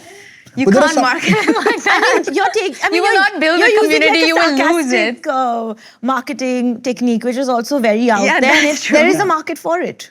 Okay, I'm on Instagram. If he's tongue in cheek about Yeah, it, yeah. there's so many You have to be brands that use consistent for, tongue like, in 10 cheek. I'm years, on yeah. Instagram. I have 445 followers. Okay. Actually, Bhakti, I like that idea. Be tongue in cheek, sarcastic, saying Yeah, you be stink. Nobody's ever sarcastic. told you you stink. So this is my brand for you, the person who people don't say you stink. And all of us in the humidity sweat and stink, right? And, And, if you would, you always want to tell that one friend, listen, here's my but you perfume, don't have use the it. heart to, yeah. So now And should this I call brand my will do it for perfume you. stench? Call them what? Call If my you're going to be a perfume tongue in stench? cheek branding overall, You I can't mean, break category no. codes so much also. Yeah. No? Yeah. You want it to be positively reinforcing in some way, right? Like, oh, I'm going to use this. It's, yeah, stench is a bit far. Yeah. Every perfume and deodorant and fragrance How do I brand is call? about. How about I call it gutter? You can. It's a big risk. It's a risk Dilip should not take. Like, Stick to fintech. I'm glad this is on paper. I think Nikhil can take that risk. Dilip should not. So Dilip should, I think, And I'm following definitely not category goes as listing it well. on Tira. No? No. You wouldn't list it if there was a perfume called stench if people asked for it? So beauty is about making people feel, Feel good, good. about themselves. Yeah. But everybody is doing that. But again, it's about... For That's a why reason, your no? marketing can be For a tongue in reason, cheek. no? Like your content can be tongue in cheek. That can be a bit sarcastic. That can Why be would you funny. call it but gutter or stench? Yeah, Like, why don't would- do that. That's not what the product Yeah. is, no? But then you're saying the opposite of what your product is Yeah. doing. Like, And that's the first thing that people see, right? Like, that's the first relation they make. What's the name of your product? Or what's the story you're telling? And Okay, so what do I call? anything else, like something For example? positive. I got you. So, for example, but Nikhil, let's take it a step back, right? What are the big trends? Like, one is gourmand, second is oud. Yeah. Third Oud is is a It is trend? huge. Oud is big. Third is there is Kannauj is now the mecca of fragrances. So Dilip should go to Kannauj. What is Kannauj? Kannauj is Kannauj this is a little place place in, it's like the grass of India. Yeah. It's like this Oh, perfume. like that wet sand smell. Are you talking No. No, it's a place perfumeries. There where are they make perfume. perfumers there Right. who like in Where the is thousands. this place? Kannauj is UP, I think. I'm going to write down go to Kannauj. Kannauj, Kannauj. What else? Field trip. I think also going back to what Deepa said about nostalgia, there Yeah. are so many beautiful Indian fragrances that are native to India, and that's a big trend that's picking up now, and people are kind of also giving that alluding to Indian fragrances as well, right? Like jasmine is so powerful, but it's never found that rooting. We've never kind of overly commercialized it from a beauty perspective. But It's- the craziest thing, Chanel number 5, everybody knows Chanel number Yes. 5. Their two main keynotes is from India. Yeah. It's the jasmine and the rose from India. Like in their documentary, they Yeah. literally showcase like, oh, the Indian Jasmanica and the la la la. It's literally from India, and a French brand has used it for centuries now. Yeah. And yeah, Okay, guys. time to take ownership. I also feel like the other big trend in fragrances is that there is gender neutrality happening there. Like Yeah. people are. It's the strong fragrances she's My talking husband about. and I share fragrances. Yeah. Very easily. Yeah, We fruit, go fragrance shopping together, actually. fruit is becoming very common. No So wonder Tejas smells feminine. I don't only wear feminine fragrances. Then also to the whole layering bit, right? So you can have a floral fragrance and then Yeah. pair it with something extremely musky. And Yeah. then you have a fragrance that's not too feminine, but just enough that you like it and it's masculine on your spectrum or on There's a what you spectrum in fragrance, Exactly. but I think there will always be a differentiation between like I men take and issue women. of this layering thing. I feel like So brands themselves, by the way, now sell perfumes layered together. Why So- do you find that an issue? I'm paying a brand for their taste. For their nose to do the job. Yeah.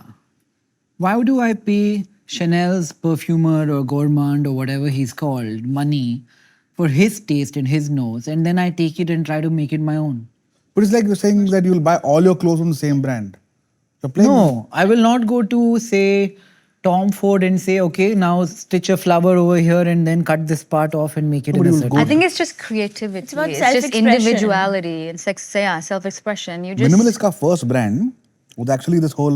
You remember that, right? Minimalist first brand was these guys said, you tell me all the ingredients you want and all the stuff you want done, and we'll put it together and give you a personalized shampoo or a personalized. But that body wash. happens in the US a lot. Like it may not be Much harder to do. everything you want, but in skincare they will create a Questionnaire and all specialized that, yeah. questionnaire.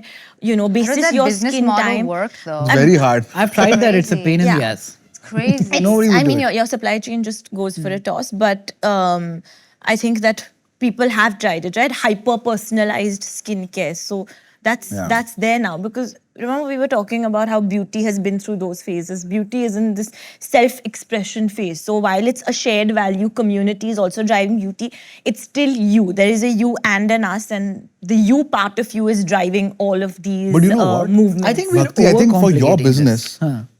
the layering part can actually be a part of your offering. Because in fragrances, it's a lot easier. It's much easier to mix fragrances together. But I'm a 25-year-old guy. I've lost my job. I'm Go to thinking what to Kannauj, do you'll in figure it out. life. I don't want to have 10 bottles and I'm But layering. you're Are upselling you doing it yourself. for yourself? You're confusing who the customer is. fragrance You're might- cross-selling. I'm Are selling you to for people like... yourself or to women? I'm We selling- started off saying women, huh? So then why do you keep thinking of Dilprit? It's Dilip.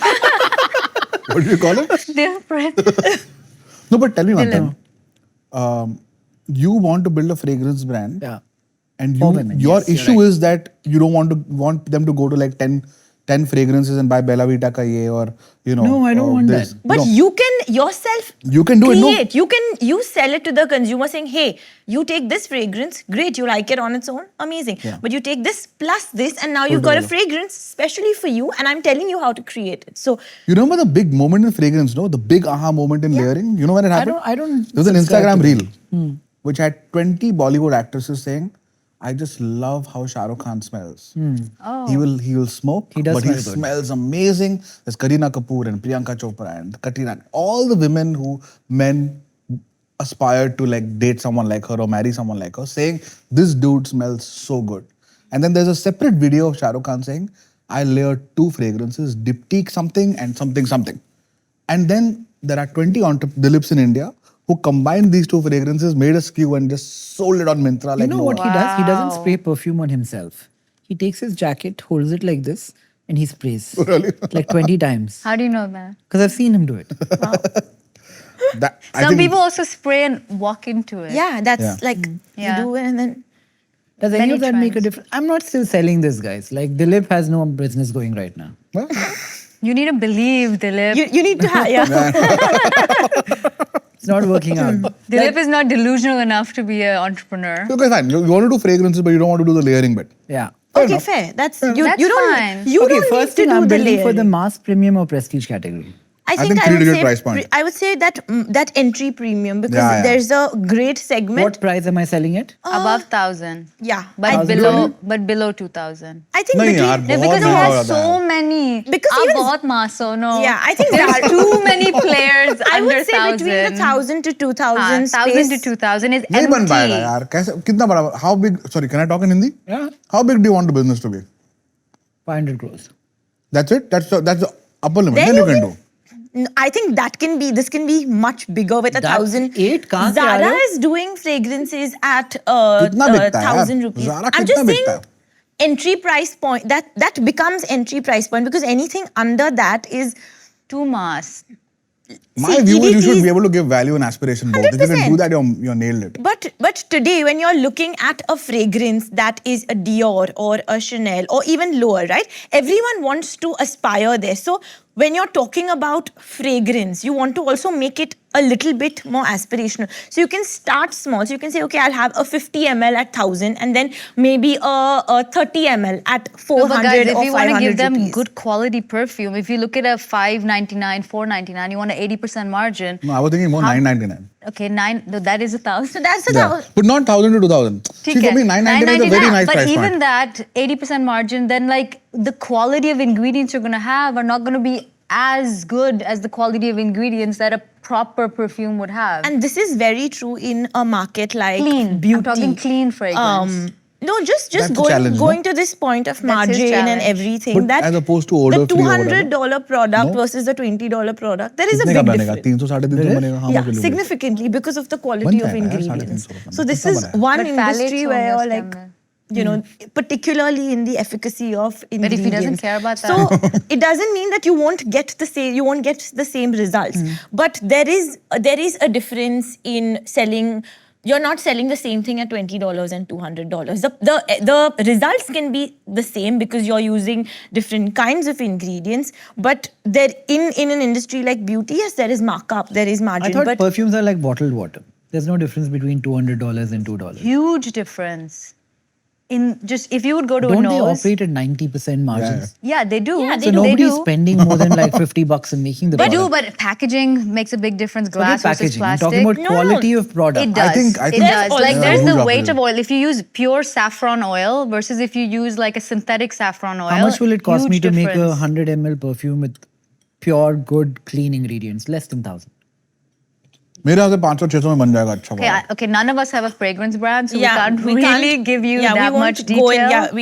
in, we won't be accurate. Absolutely accurate about it. Yeah.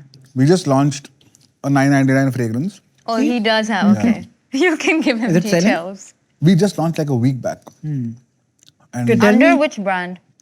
Bombay Shaving Company so Okay. it's called Toxic Fruit and Little Beach by You call Bombay your Shaving fragrance toxic? Company. Fruit Oh, like the forbidden fruit. yeah and Little Beach so it's kind of rebellious it's like Bombay Shaving Company in a way at 999 so it's a big price point for us Online, offline.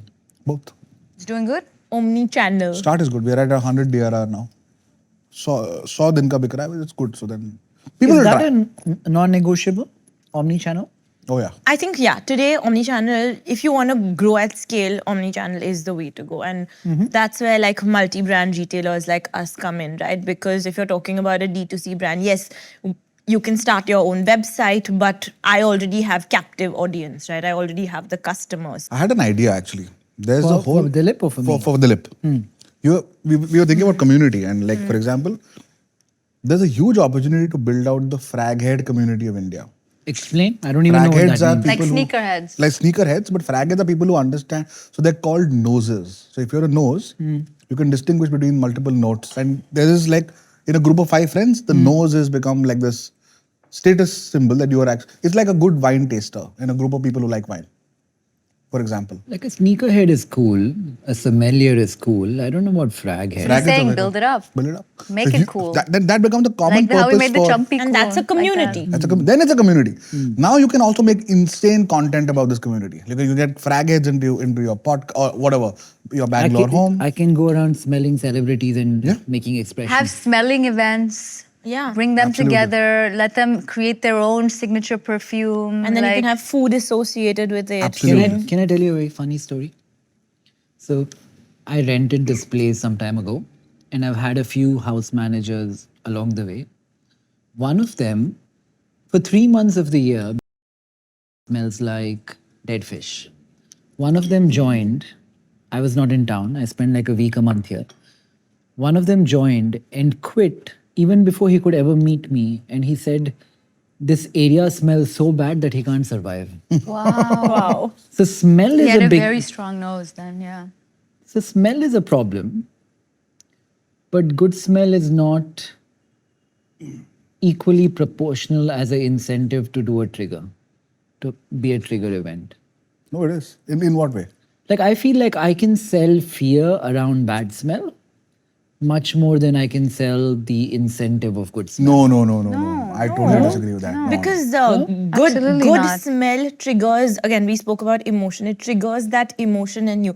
It triggers a memory. It triggers something. It takes you back to some moment in your life. But It's- also it like triggers a makes- memory. The same way makeup, like when women put it on, they feel almost like this more confident versions of themselves. Perfume has the power to do that too. Like the second you smell a incredible perfume, like I can feel suddenly more stronger in myself, or like you can armor yourself with something, or you feel more sophisticated, or you feel more, it's like another, like putting on clothes. Yeah, it's sensual as well. Yeah, it's like another part of your identity you can put on. And some time. Big people, time. बहुत ज़्यादा हो रहा है. It's big some time. people have the Yeah. same fragrance for many years, like Old Spice, my dad, like forever. That was I love Old that Spice. generation. I love everything that smells like Why a doesn't barber Dilip shop. make Old Spice in a new way? Like? Nostalgia plus a smell that everyone remembers. Yeah. Like spicy. Layer it up, right? Yeah. I think it's a fantastic idea. Old Spice And throw in a mixed cool, with? Old cool Spice Mixed water. with, oh, wait for this, whiskey smoke. Yeah. Or Old Spice plus like Danish He's pastry like, or something. Really nice. That could work. Old Spice with a vegetable or like No, I think bakery. You make it so unsexy so quickly. By the end of this, He's we're like, never with a going to want vegetable, to cabbage. create a fragrance brand. Old Spice jalebis. Yeah. I think that'll do really well. You can make an Old entire Spice and sweet is like a really nice thing. a bath and body range as well with that. I think step one for you is to find a good nose, because Yeah. cabbage and Old Spice. And I don't think you can Let be the them do nose. it. No, you can develop it, I think. No, I don't think he can. He be the cannot nose. develop No, but it. your bathroom here has some really nice fragrances, by the way. Yeah. That doesn't mean he's a good nose. I'm assuming You have to you've be kind of unbiased. had some say on what's there I've now. had no say on anything in life, pretty much. But let's say Old Spice, what did we say with? Cabbage. Danish pastry, I think. Old Spice. with bakery. Jalebis? With bakery or jalebi. Jalebis are not sexy. Basque cheesecake.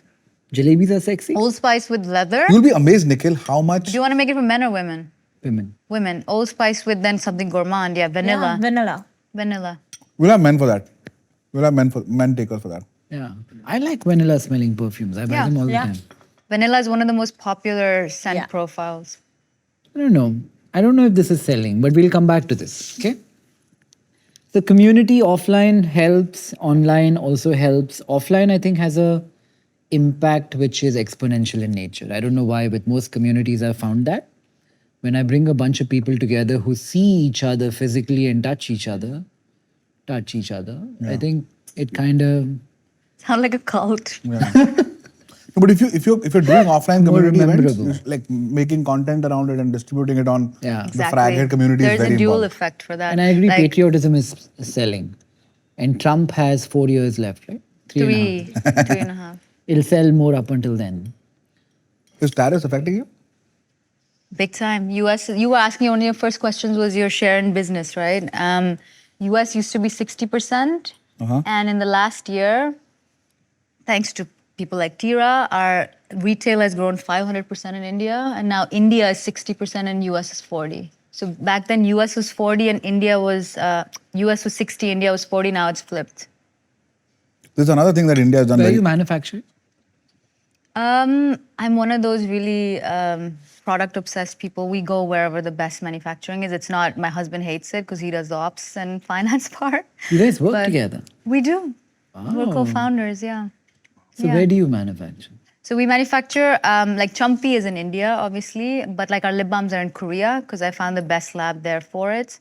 Our eye cream is Japan. Again, Indian ingredients, but manufactured in Japan. The tariffs are hitting you, but not at 50%. Every corner, every side. This might be an opportunity in itself. Make Indian products outside of India to beat tariffs. Yeah. I'm Sorry, make Indian products where? Outside of India. Why? make Indian products Because there outside is of India. demand for Indian products and you don't have to pay 50%. And sell them there. Yeah. Yeah. For the American market. Or I'm not like- suggesting that. It's a bad idea. Lot of Indian companies have now created US subsidiaries because of TikTok Shop. Yeah. Yeah. TikTok Shop is huge. Huge. Huge. A lot of people, when I was researching this, told me that Instagram is content created by brands and TikTok is more UGC. Yes, that's. I mean, there's a TikTokification happening of Instagram as well. But I don't What is it think called? I don't think it's Perfume managed to talk. crack it. Perfume talk, yeah. Perfume talk, yeah, perfume talk. Like There's TikTok for every perfume. talk. Yeah. Like in TikTok, there's every talk. Skin talk, hair, Prank oiling talk, talk, this perfume talk, talk. that talk, every talk. And TikTok is insane. I hope we get it to India soon. Nahi yaar. But Have you abhi seen- aaya tha na, China, India was shaking hands. Yeah, I met a Unilever guy who heads China. So we hear all these numbers, no? I was blown away. I don't know if you guys know this. Douyin, which is TikTok, is 40% of retail. It has broken every marketing rule possible for one reason. It's because there's now so much content for consumers. They're doing 4 hours of research before they buy a face wash. So now this whole thing, कि तुम अगर brand बना रहे हो तो तुम एक ही message बताओ 10 साल तक But it's you're gone still- out the window. Yeah. You have to tell everything. कि But तुम you're still हमें- buying more than you would have bought if not for TikTok. Consumption goes up, but it becomes very noisy. Very noisy. So brands But can't stand net out. good only, na? But the question then is, why doesn't TikTok create their white label products if they know what sells and they can influence it? Because that's not the game they're playing in. Like Amazon not making why private would labels, they? Eventually, the Chinese companies tend to do everything, right? I don't think they need to. I Like think it's Amazon just- does that. Now they have some TikTok Shop categories. where they keep a percentage of every sale every brand does. So they're already making so much in ad sales on top of that and shop sales. So like they have enough revenue streams. But making globally relevant fragrances will be a good idea for the lip. Coming back to For to Dilip, You might be the lip. I think building from India for the world is something that we have to start doing a lot more Yeah. of what she does. Yeah, what I Inde agree. Wild is doing. Yeah. 100%. I think the world's ready. Like we've had Korean skincare, beauty obviously explode in the world. Japanese skincare, beauty. We've had fragrances from France. We've had skincare from France. Like it's all happened. It's time for India. It's time for India and Inde Wild And we've done that. We've done right with Ayurveda and all. We've done a bunch Yeah, of but till exporting. the UK still, like if you look at Kamath Forest, they're only in the UK. Like nobody's But I really feel like dominated that's a big the US. step, right? For sure. a brand to go outside of For sure. India, have this stunning presence, and for people Absolutely. to kind of bench it on global, with global brands, and take their names in the same breath. And I think we would have never imagined that like 10 years ago. And I think that just goes back to So what the you fact said: that, We've done it, no? patriotism, pride. But even 10 years ago, like when I was growing up, I would never imagine Sephora, the Sephora, take an Indian brand like Inde Wild and build a global partnership. Like, Yeah. I mean, Sephora America is like the World Cup of beauty. Yeah. Like, there's nothing bigger than Sephora North America. And for them to be like, Inde Wild, we want you to come launch with us is, And Ayurveda and Indian beauty, for sure. We haven't Ayurveda is celebrated enough. hugely like popular right now. You know the supermarket store Erewhon, right, in Yes, LA? Erewhon. So this time I You went get there. $40 smoothies there, by Yeah. the way. I like going there.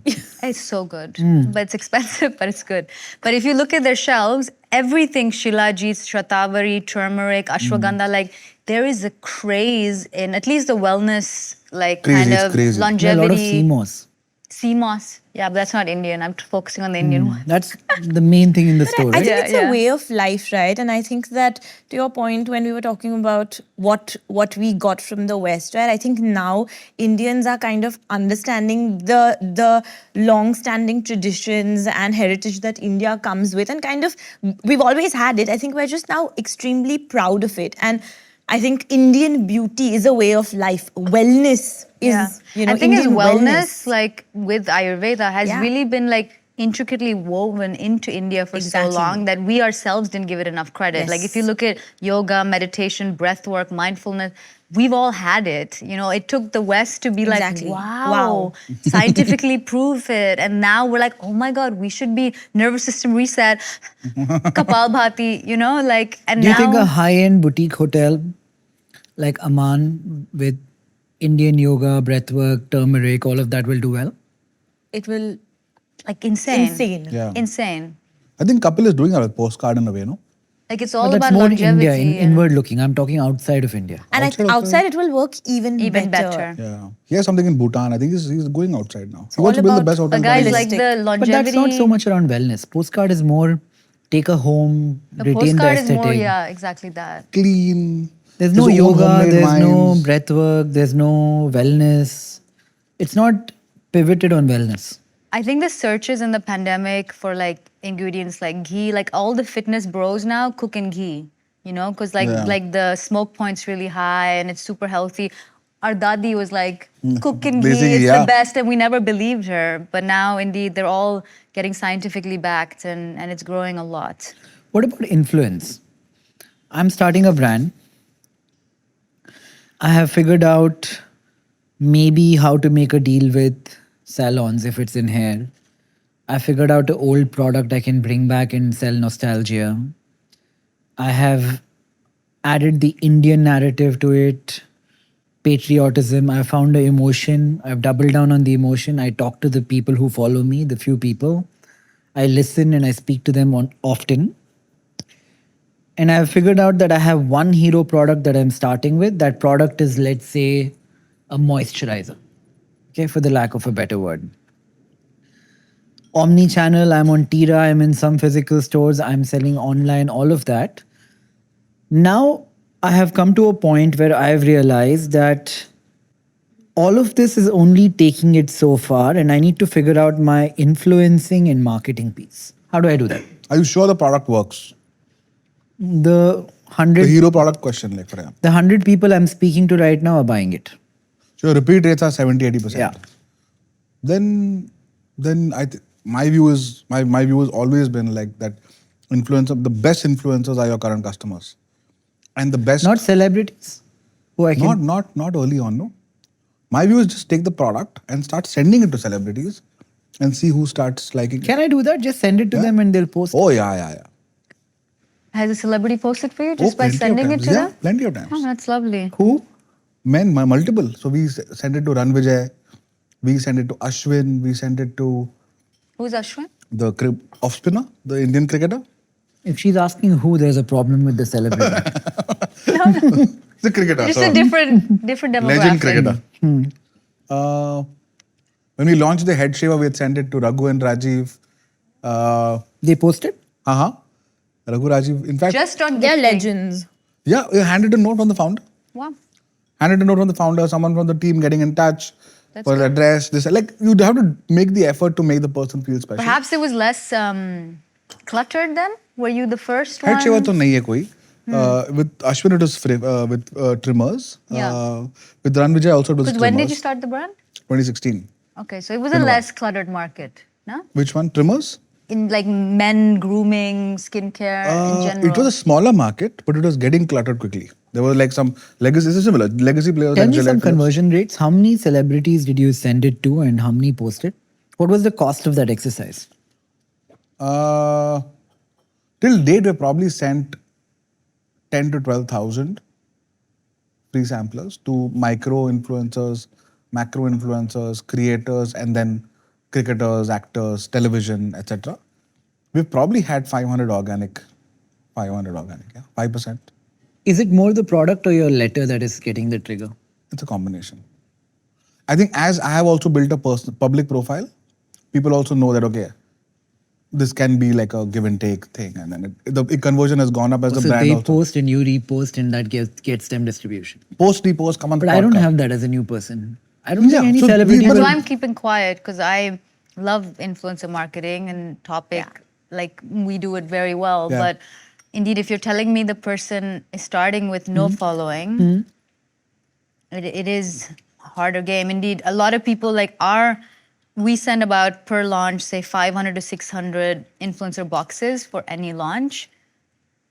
50% post us. Yeah. 50% because they're like, Deepa will repost. Deepa will look at it. Or I think that's a aspect. And second aspect, I think, is Inde Wild is such a loved brand that they look forward to the PR box. Because every time a PR box is an experience. It's like, and so for a young girl to get an Yeah. amazing box where you open it and it looks super pretty and the product is there, like they want to show the content to their following as Yeah. well. So it becomes like a content piece for them altogether. So we have a really high organic love and kind of push for packages and gifting. But if I didn't have a following, I don't know. It's a hard one. I would say you start with micros then. Start with nanos and micros who, even if they have 2,000 or 5,000 followers, you start with them and start building them into a community, that the word that we keep saying, and then start from there and then start leveling up slowly. And that's why I think that shared purpose or value comes, right? That Yeah. you find those creators who The key align with your ones, yeah. brand. Who are the Even- frag heads And they or- grow with you, because I think that's the beauty of it. Like you have maybe, if you don't have that much money, right? You will have about 20 of them versus, and I truly believe that the nanos and the micros get you a lot more traction, organic reach conversion, and conversion versus using mega influencers. You use mega influencers for the awareness. And the problem with mega is they're very used to getting paid. Exactly. So because they're so used to getting paid and they get 1,000 packages a month from all the different brands in the world, for an unknown small brand, they're less likely to open it, so it goes Yeah. to waste. And they charge a lot. Right? And they charge a lot. It's thing all is- brand yeah. paid brand collaboration. Now the Meta, so by the way, Instagram is now bigger than WhatsApp in India on daily active. It's a crazy number. Do you guys know this? No. Instagram, like 2 weeks back, has gone ahead of WhatsApp on daily actives. And creator partnerships are becoming big. The thing with micro influencers is that they'll do it for you, even if you're a small brand, with two expectations. One, that I might become a brand ambassador, or I could get an influencer deal if I do a good piece of content to start with. Two is my friends will think that I'm now getting paid for content. So you start signaling that you're an influencer also. That's what I said. Like, indeed, they feel like they can use this for content. Yeah. Like, it becomes like, oh, brands work with me now. Yeah. So if I'm trying to build influence or marketing, I should definitely send it to celebrities, bottom up, start with micro. With the gift box should have a heartfelt handwritten letter, and I need to repost if they share. Yes. And if it can be unique, cherry on top. Yeah, Like, not like every personalized. other box that they're getting, but think of something outside the box. Can you give it to them in a I don't know, a tin box? Can you give it to them with fresh flowers? Like, is there something unique? I was going to say that if you have some element of storytelling, Yeah, or I a think surprise and delight. that goes far enough, and then you create that unboxing moment. So again, you're telling the consumers about the brand in that moment, right? Yeah. So again, we were talking about that. How do consumers interact for the first time through influencers in that moment? So you kind of think of that entire piece together. Oh, they're unboxing the brand. They're seeing the brand for the first time. So that kind of is as much for the consumer as for the creator. Yeah. So you think of it that way as well. I also think sampling distribution is a huge opportunity which we don't do Yes. well enough on.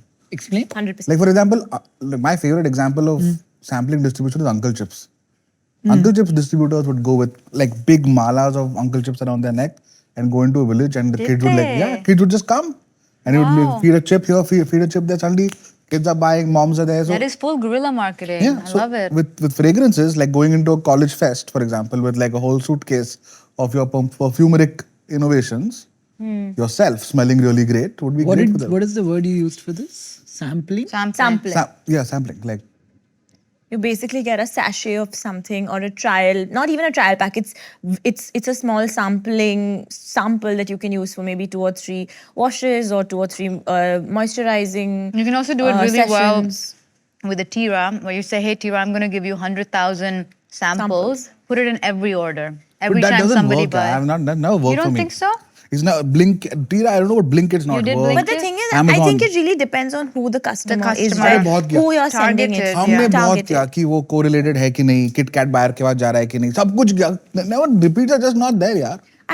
I think it works if you do it correctly. It's great Maybe for we've done a even bad job. upselling, right? So if you want to convert a mass brand into you want to convert a consumer who's shopping in mass for haircare to masstige, then you will send them that masstige sample, and I will upsell them. You know, they'll be Especially like, if oh, the I like product this. has been getting a lot of buzz in social. Exactly. And people are hesitant to buying it because, say, price or whatever. And then they get that sample, they're so happy. Yeah. Especially if That's it's a a good point, deluxe actually. sample and they get to try it once in their hair or like try it on their face 2-3 times. And they're like, oh, I've been dying. Now I got this. Now I'm going to buy full size. And you know? that's where minis come in beauty. The Minis. mini and travel size is just, it's a whole business on its own. And in fact, this a Bobby Brown area manager told me this, that India is a mini capital of the world. Like global brands have produced their best sellers, particularly for India, because they know that India is a value market. Value, I don't mean that we move from price consciousness to saying that I will pay for the product if I find value in it. So to cross that barrier, they're like, okay, we'll give you a mini, you still pay for it after having sampled it. There is that, that bridge. So you buy a mini of our best selling product. If you like it, then you will buy the full size. So they've built that bridge particularly to get you from a masstige to a premium brand. And you may not even move into the full And size. do you sell the mini or do you just give it away? You sell the You mini. sell it. So like These are great Estee SKU, by the Lauder, way. Yeah. Estee Yeah. Lauder specifically did the With MAC. phenomenal mini Yes. job with MAC. Like MAC. And for if you go to- India yeah. specifically, they made their lipstick in a mini form. It was like a tiny Tiny. lipstick. Killed it. Because And if they're you want to best-selling wardrobe it, no? shades, not not the ones that don't sell too much. Yeah, Same because if with you- the Moisture Surge minis. Exactly, Like minis. everything is like, oh, I want luxury, but give it to me at an affordable price so I Yeah. can try it, and then I'll buy the full thing. Yeah. Yeah, but it's the whole wardrobing thing, right? If I want to keep 30, I don't want 30, 100 mls or whatever. I'm going to Yeah. have 30 to Are you 2 talking fragrance or skincare? Both, I think. Skincare people wouldn't wardrobe, no? With color, for example, Makeup. Yeah, makeup. Yeah, makeup, yeah. you'll want But brown one day. for example, a mascara runs out. If you open it in 6 months, you have to finish it, or else you should not be using it. Yeah. So I only buy mini mascaras because I'm like, okay, great. I only use that much, so I will only buy a mini mascara. Is that true for perfumes? You shouldn't use it after 6 months? No. There is expiry dates on perfume. Expiry, but for perfumes. For can mascaras, go it just off. clumps Yeah. after. Yeah, mascaras for sure. I think Yeah. supermarkets do this right well. I feel like the sampling works better in person. When you give somebody something in person at maybe a Tira store or a Yeah, supermarket. so we have a vending machine that when you enter, even if you don't walk out with anything that you purchased, you walk out with a sample because we've made it, we've gamified it. You put in your number and your email address, and you select which sample you want for that. You'll have fragrance sample, a skincare sample, and a makeup sample, and you select which one you want, and we let you take one sample in 2 months. So if you every 2 months when you come to our store, you get something to take back, and we work with brands to really utilize this for sampling. So again, you've gamified it, you've created a moment, and offline is all about experiences, so you've created that experience. Two greatest sampling successes from a brand standpoint was Lifebuoy at Kumbh Mela in COVID 2020 or 2021, Wow, yeah. where they gave Lifebuoy to everyone who was eating roti. So that before you eat, use Lifebuoy. The second one was Paperboat in Indigo Airlines. Paperboat was built as a brand, again nostalgic taste, by distributing as samples on Indigo Airlines, and then it became something a part of the menu, and then This nostalgia keeps coming back the more I think about it. Paperboat was about I think nostalgic you might be flavors. bang on with your Champi. Yeah. Is Especially with that Gen what Z. it's called? Champi? Champi hair oil. Yeah. Even the name, I had to fight in my team. They were like, no, but like, don't call it that. We all have a bad connotation with it. I'm like, no, it's gonna work because it's a ritual. You're literally putting the name of what we all know is a household name on a bottle. It's gonna work. Could a brand of just minis work? Yes, I think in the category or in fragrances, yes, I think so. Yeah. Yeah?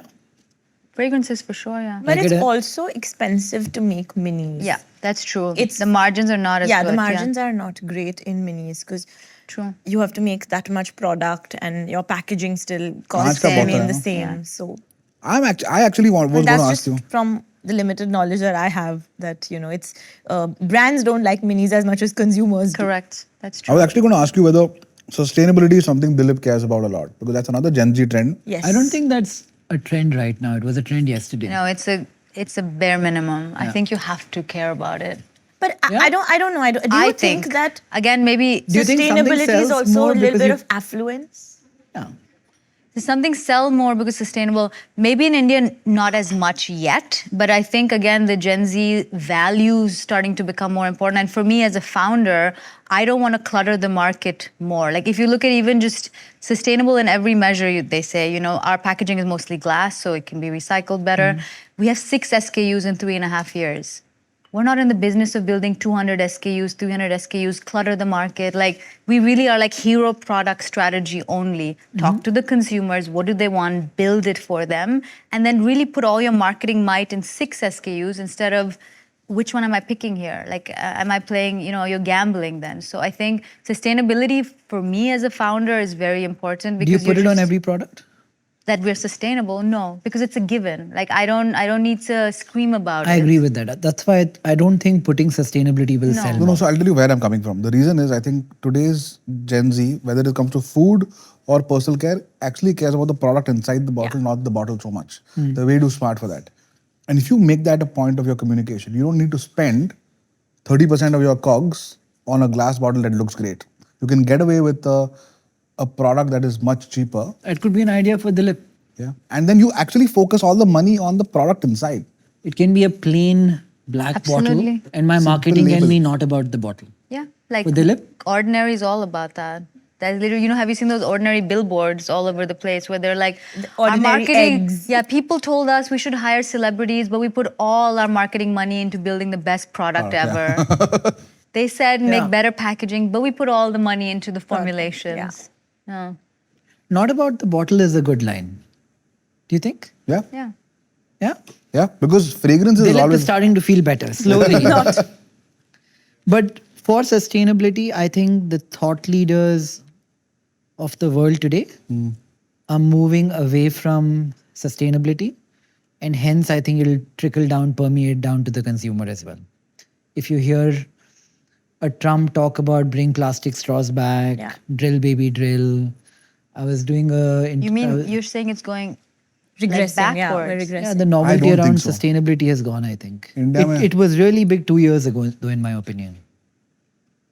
नहीं यार हमको तो बहुत push I आता don't think so. You don't I think think so? the young Big consumers push. care. Yeah. India for sure. Globally, I don't know. India for sure, young consumers. Urban, young, affluent consumers will Yeah. care. They care. No. It'll be a differentiator. All I think If ceteris it were, paribus. Deepa would have sustainable on her packaging. No, because they know what a conscious brand I'm building. Like when I speak to the content I make, it's about we are sustainable, we are vegan, but we're not screaming about it because that's a no-brainer for us. Being vegan, being this, That's like the sustainable, table stakes. cruelty-free, table sticks.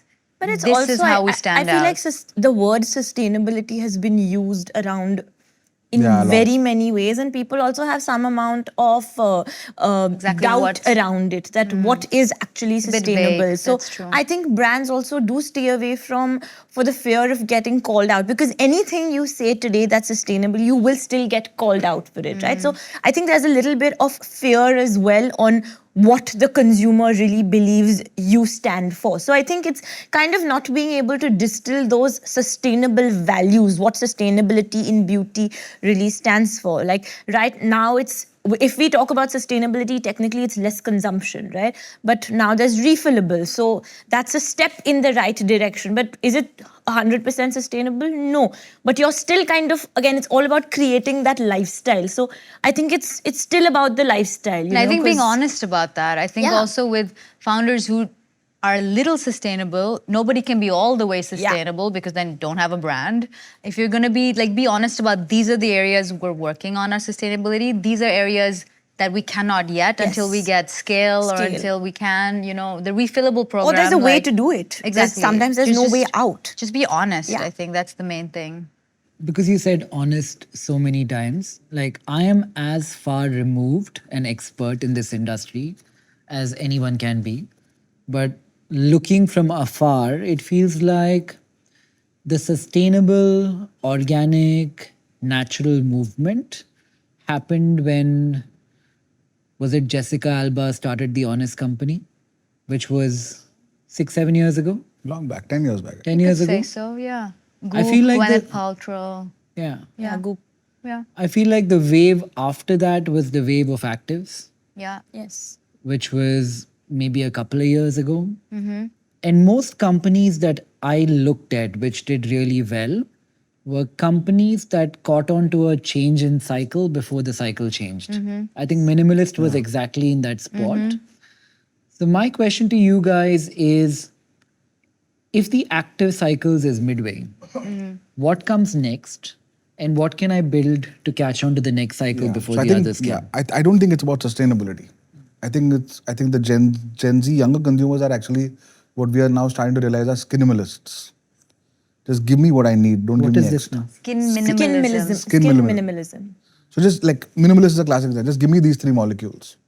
I don't need the jazz around it. I don't need a 10-step So skincare if that is routine. what they're thinking, why should I have 3 molecules? Why can't I have the combination of 3 in a way which is effective? That's what we do. That's what 3 molecules. So like the whole 6 SKU thing I was talking about earlier, our whole play was we're not going to be a minimalist. We're not going to be a Plum or a Mama Earth. We're not going to do the whole thing. Assortment, yeah.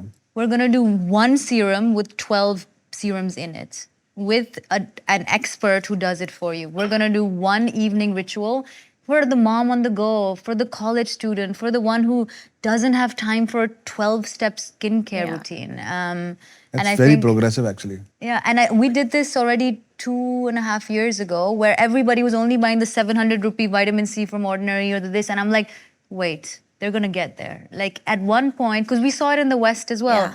it was the Ordinary that led the way, and then it was the Drunk Elephants, it was the Used to the You people. to the Peoples, all the other brands that really brought them together. That people are like, okay, one, that's it. I don't need anything And else. this is moving even into makeup, right? Yeah. So you want it's Skincare, skinification of yeah. makeup. So anything you don't want to put anything on your skin that harms it. So skincare ingredients in makeup products and layered with an SPF. So imagine that you're just putting that one product on the go. So if I don't have time, but I'm coming here and I just have that one product, it should Yeah. do the job. Everything for me. It moisturizes my skin, it protects me from the sun, and it allows me to have a good amount of coverage for my no makeup Yeah. look. It's like multi-purpose, multi-active, exactly on the go. on the go.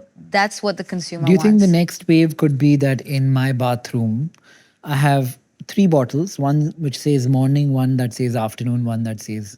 Afternoon, what do you need for? Yeah, then 2 bottles? 2, yeah. Yeah. Yeah. And sunscreen. So the 2 bottles would be like your actives, like your serums. The morning will have the sunscreen. Okay, fine. Then Right? you're fine, yeah. You can Another- put the yeah, sunscreen yeah. together with it. Another big trend in Gen Z, I think, is also around stress management. So skincare, like skinification of hair, for example, or Yes. skincare that helps you sleep better, is hugely like magnesium roll-ons are like exploded. Helps you sleep better. Is that like a Sleep well and clean gut is dramatizing great something? skin. I mean, I could eat the magnesium pill as well, but Yeah. Yeah, So you great like to Is make it like everything one of the- There's some fancy. studies shown that the magnesium is absorbed by like skin better than your gut Gut. takes it away or something. There was some studies. I think doctors would still say you can do the pills. I take the pills, but indeed magnesium lotion, magnesium oil, magnesium because apparently it gets into your bloodstream more from your isn't that skin. more a magnesium thing than a skincare thing? Where did magnesium come from? Yeah. 2-3 years ago, nobody spoke about it. Yeah. But for example, if you're building a fragrance brand, a pillow fragrance would be a very critical new age skill. Like a lavender. That helps you. I've had like sleep fragrances. You never remember to use them. I don't feel like it's a habit. It's not like brushing your teeth. But No, you it's keep just it on one your of those bedside. products that's great to have, but you never use it. Every hotel gives it to you now, but how often do you actually use it? But That's habit very है यार true. वो एक दोस्त use करेगा ना or if your girlfriend, like someone, you need I also one feel person. we to do do it. you because we use don't use it. products We that don't feel others like, can oh. see you use somehow. No. Or there's some effect of it. You'll feel it, yaar. You'll feel it. You feel with the Yeah. lavender spray you sleep better? Oh, magnesium is really improved. No, magnesium. No, Nahi, we're talking about the lavender. lavender spray. Lavender spray, I don't know, but magnesium roll Magnesium on, magnesium works, for yeah, sure. yeah. See, I'm using my Magnesium morning serum, whatever is in this one bottle which has everything. That's the Because- Inde Wild vitamin C. You need But then you that still one. need a moisturizer. Yeah, it has everything together. It has vitamin C, it has moisturizer, it has sunscreen, all combined. Niacinamide, hyaluronic Yeah. acid, sab kuch. So he's All got in one moisture, brightening, acne. You can get sun. creative with the bottle. Maybe the bottle has 3 sections. You go 1, 2, 3 or something. Cool. Or like a triphasic that you Yeah, mix and it like and Yeah. So say form factor can change of the yeah. bottle. Yeah. But again, these are all areas which are category creating and hence community matters. yeah. Right? So But I the- think the trend, the next wave you were asking, skin minimalism, definitely. Skinification of makeup. I think nostalgia is not really a trend, but I think it will always come back in life. Like whether it's fashion, whether it's beauty, like I think we as human beings go after things we know. There's a familiarity. There's something that's familiar, but then something that's new is the best way we digest it. Like if you look at music, the remixes of like really old songs with something new are the ones we immediately are like, Yeah. oh, that's This- I like this. Gen Z is getting into feels ghazals now. familiar. Yeah. Exactly. It's insane. There are like so many Instagram singers who are now getting into Exactly. like Mehdi Hassan, and Yeah. I was like, wow, that's incredible. And I think if you can package nostalgia and identity and India prideness again, I'm going to say that, but for a new India, for the world, I think that is the next big wave for that's a sure. very well put. And minimalism. Yeah, that I already said. Nostalgia, minimalism. Okay, I'm now taking notes. So nostalgia, minimalism. He's like my next brand. We're like getting into. I also We'll think just do it there's a together. huge We should. pickup of micro trends. So that's changed Yes. every 3 to 6 months. So brands that kind of catch on to that or figure a way of how to catch on to that trend, then you show the product in a different light. For example, Correct. glass skin, right? So that Korean, came right? out of Korea, yeah. But it's not. It's just that's. All the Korean brands, even if they were not talking about it, or brands that are inspired by Korean ingredients, started using that Glass trend skin, as a yeah. viral moment to resell their product. The same product that has, as she said, repackaged and sold. You're talking about the mob wife look. So If I go to Korea, yeah, I find a person willing to white label. yeah. I bring back a whole bunch of products Yeah. because this is a country with better skin and not a Yes. celebrity. So they're probably being a bit more honest. Mm-hmm. Will it work in India? Yes, it will. I it's mean, been too brands are doing expensive. it. Yeah, brands are like, doing it. I don't know, Clayco, DU, right? I think they're all kind of Korean They're all inspired. Indian rappers and Korean brands. DU So what they is... do, like the best way to, I don't know. I think there's two differentiation, right? So you're getting Korean, you're getting brands manufactured in Korea without any of the Korean inspiration, or you're using Korean origin ingredients and then packaging it as a Korean brand, getting glass skin and then What if bringing I'm it to just India. taking a Korean product, Yeah. putting a different wrapper on it, and You selling buy, in India? it's 90% water. Why will you transport it all the way? No, It's not. it'll work. It's It'll too work. It's expensive. about It'll work. product, It'll right? work. I mean, my lip balm, the main ingredient is ghee, but I'm making it in Korea. Why? Because they are the texture and the sensorialism in their ingredients. No, but I think is he's far saying I'll just get a superior. Korean product, so Korean I know. brand, and then. But sell what I'm it saying here. is it will work because it they're. will work. I think they're agree. manufacturing at this point. I think India is coming up there. Like our manufacturing is getting better, but at this point, Korea has certain textures and ingredients and the way they mix it together. They're far ahead of the Yeah, game. Yeah. So I think that We just can't make Korean beauty here in India. I Yes, think you that can. You can, You man. can. It's. You I think can, we're talking of from a course. quality perspective, from technology perspective, Yeah. from innovation perspective, Hygiene, right? like just Innovation is huge. I feel there. like what they're saying is, can you make a Ferrari in India? Yes, but it won't be Ferrari, right? But Wow, Ferrari I and wouldn't- beauty is very different, yaar. Because it sounds complicated. Like beauty is not. Beauty is not just like mixing things in a pot and doing it. Like there's so many emulsifiers, so many steps. Like you got to cool it, you got to heat it. And then I think the way Korean chemists specifically, the manufacturing, I think you can still do in India because you can reverse engineer the formula. But I think the chemists in Korea, like the ingredients they use, like PDRN, like it's salmon sperm. Salmon sperm is the trendiest ingredient in skincare today that came from Korea. And they literally create ingredients like that. Yeah. And because they have this branding of having better skincare, people as consumers accept it. Is it always better? I know One can someone argue. who got One it can injected into his knees because the logic was salmon sperm will help. Who injected that? My brother. So we were Oh. traveling somewhere recently. He got it into his knees. He got an IV into his body. Did it help? It put him on a wheelchair for like 4-5 days. Oh dear. Yeah. It's a caution for salmon sperm then. But there's also a lot of information out there. So I think, it's also about understanding. That's why going back to experts. So while it's all about influencing, it's also about understanding what your skin type is, right? Yeah. And I think that's something that I would tell anyone who's starting a brand, that understand who your audience is and who you're creating for. So if it's a concern based solve, particularly for skincare, make sure that you also have experts who back your brand or have them as advisors to kind of tell you this is the right Yeah. thing to do. But I think country, like if you look at different countries, like what you started off earlier saying, that when you look at Italy or Germany, they would have good color, Yeah. good makeup. You look at France, of course, French pharmacy, you already subconsciously are like French Quality skincare. is- It must be good. Yes. Like all the La Roche-Posay's and the Caudalie, like they must be good. Korea is this new one that's come on where subconsciously, because they have good skin, we all are like, they must be good. India, I think, has that globally for hair. Yeah. Anyone thinks of Indians, they're like, they have some secret to hair Great point. that the world needs to know. And Like, that's why what's even going on Ayurveda, there. right? Like I think Yeah. it's so unique to India. It's the entire lifestyle that we're kind of, putting out there. And anything from India about Ayurveda really moves the needle.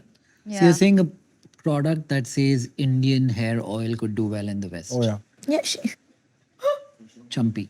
It does, yeah, and it will. And I think, What else are Indians known for? what else are Indians known for? Weddings, Yoga. spirituality, Yes. wellness. I think just their warmth and love for food. I think Food. that's another Food's a one. biggie, yeah. Food is huge. Bollywood. Just color. So we have to build on those things when we build a brand. If you want to build a global brand, from Because there. it's subconscious. Like I think what then it's like the winds are behind you that's helping you. Like with Koreans, any Korean brand can launch something now and we're all like, Korean skincare, like let's put it all over us. Yeah. So like go where something, because consumers already are thinking of you with that. So then you don't have to like train them to change their mindset. You're like, okay, you think Indians do good hair care? Here, and exhibit A, my mom who has hair down to her ankles and she's 63 years old. Does she? She does, yeah. She has really, really long hair. And so it's like you give that exhibit, and like the same way Shea Butter came from Africa. Shea Marie is a brand in the US that sells like insane. It's one of the best hair care brands there. And the story is the grandmother on the side of the road sold Shea Butter. And look at her hair and how amazing it made. And that story they've kind of built over the last, I think, 2 or 3 decades. And it's this amazing, and now Shea Butter is really, the ingredient for moisture. And you've seen this happen in retention. India, by Indians the way. are known for hair. Also, what else? Weddings, Weddings, we said, food, Yeah, I think just animals, their animals. animals, I think people family. tigers. Like whenever I speak to a foreigner about India, they have a mental image of like tigers and snakes and all of that. Elephants? I think family. Like there's a lot of like Culture. be, could Asian, be. Asian culture. Yeah. Asian culture, right? Warmth, Culture. vibrancy, like just and yeah, I think that's Music. Classical music. We have Punjabi music also. Punjabi music. Is And very it's global. stereotyping, but I feel like India's very vibrant in terms of its color palette, right? So you always That's expect an true. Indian brand to They think of be like colorful. Jaipur, Yeah. like Udaipur. Yeah, that's true. Palaces, palatial, that Palaces. stuff. Yeah. We've actually seen what she's saying, right? With Religion. New age brands. Spirituality. More than religion, I'd say spirituality. Really? Yeah. Hinduism, yeah. Two different things. And we're saying two different things. I don't think they look at India purely as Hinduism because they don't know enough about Ganesh and like all of that, but they look at Indians being very spiritual people. Like, we do our morning meditations. None of us do, but they think we do. My husband wakes up at 5:45 He does it? morning to More meditate. so pious. good. Yeah, we're a pious gent. It's Yeah. not fun, but does What it. else? Because you live there, you're a better person to answer this question as well. This is a funny one I always say in my friend group now, but of late CEOs, like every multinational is an Indian Smarts, CEO. like- yeah, intellect, intelligence, Intelligence. education. Like everyone in the West has that one Indian friend who's highly educated, who's just doing Doctors, really well in their engineers. career. IT, I think. So if I'm building a community, I should pick something from weddings, culture, colorful palaces, religion, spirituality, yoga, CEO, smart, and build on top of that. It's a good start. And food. I think food, Food, is a don't big forget, one. food bonds us all. Because food and I think even native florals, right? There's Food, masala, like that. no, I think It's just- cultural consumption, no? Yeah. Chicken tikka masala. Eat as a Yeah, family. like that could be a perfume. Chicken tikka masala. Dilip?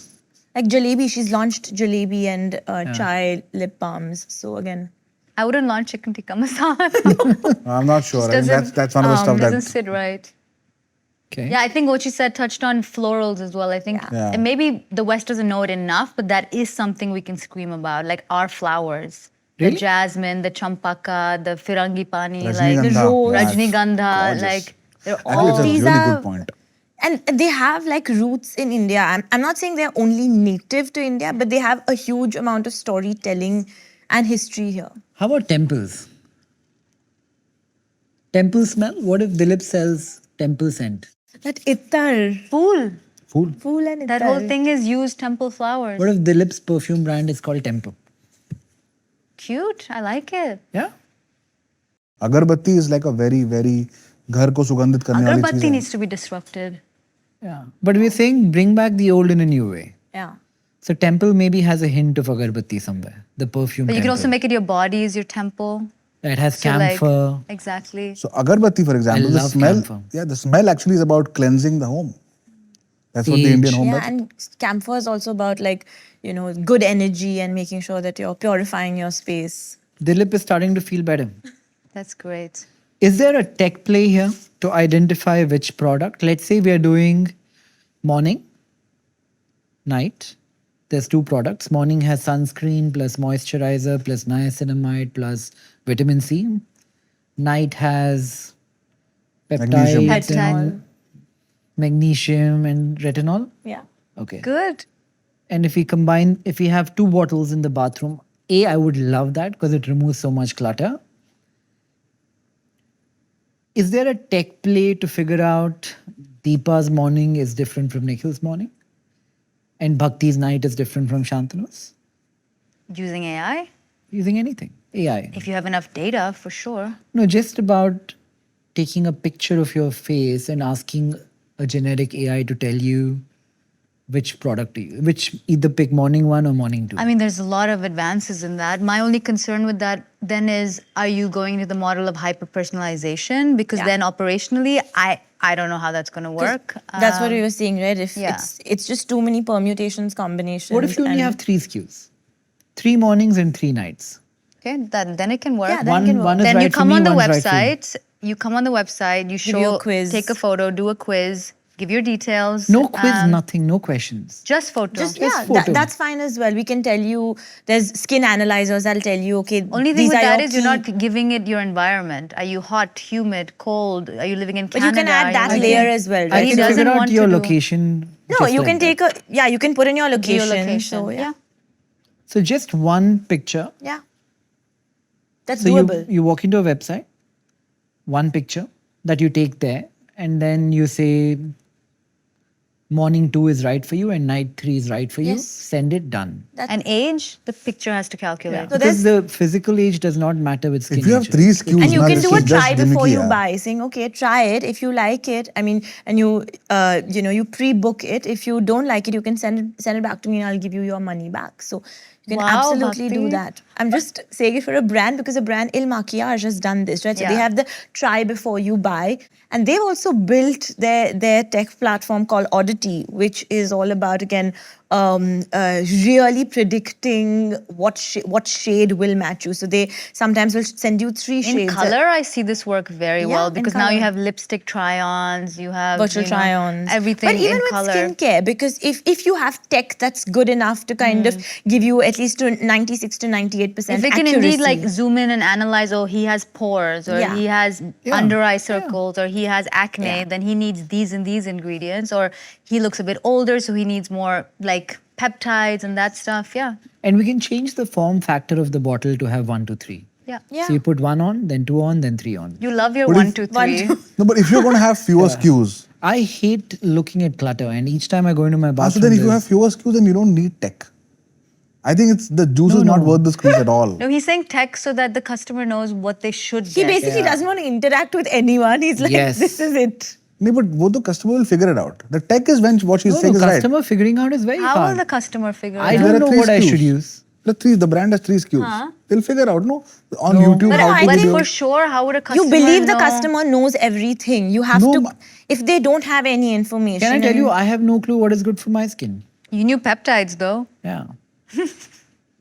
But I have no clue what I should use, when I should use, if something is right If you for want to me, solve I'm that not a problem, white then you guy. can't have a 3 SKU business. Sorry?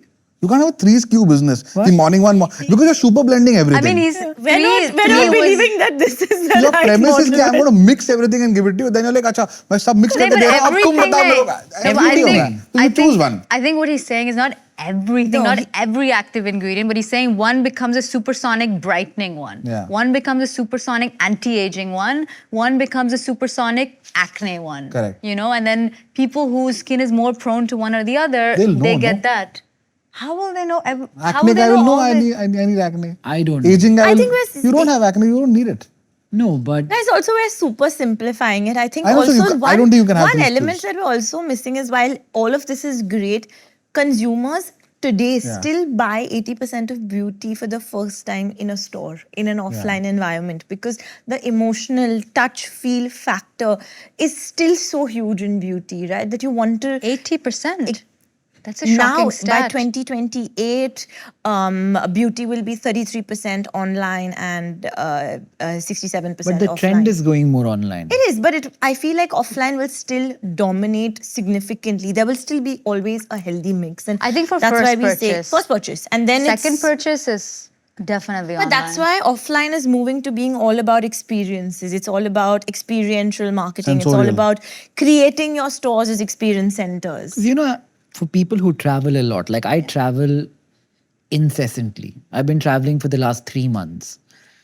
I'm not going to carry 10 bottles with me. But minis, you can Yeah. carry. I'm But not we gonna figure out agree. minis. Skin Key minimalism minis. is Yeah. the thing. For I sure. think also for supplements. Yeah. Yeah. I'm not going to carry 10 AG1. boxes of. Like what AG1, do you know AG1? What AG1 did with supplementation was phenomenal. One Like sachet. I was waiting for that my whole life. And now Parallel is another supplement brand in the US, UV backed as well. And they put all your supplements in one packet. So Yeah. it's like you just have to open the packet and just take it in Or the why morning. not even in one pill?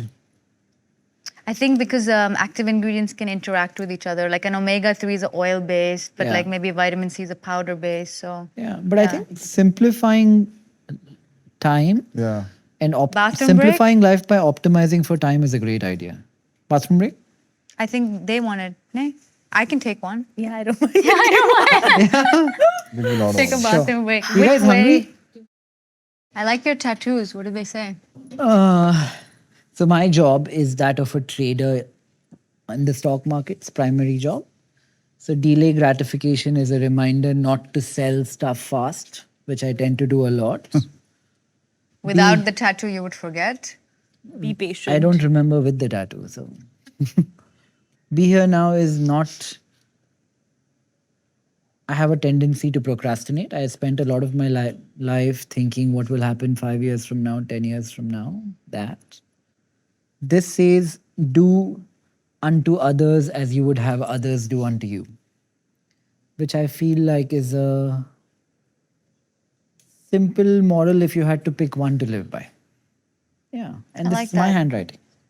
I like that.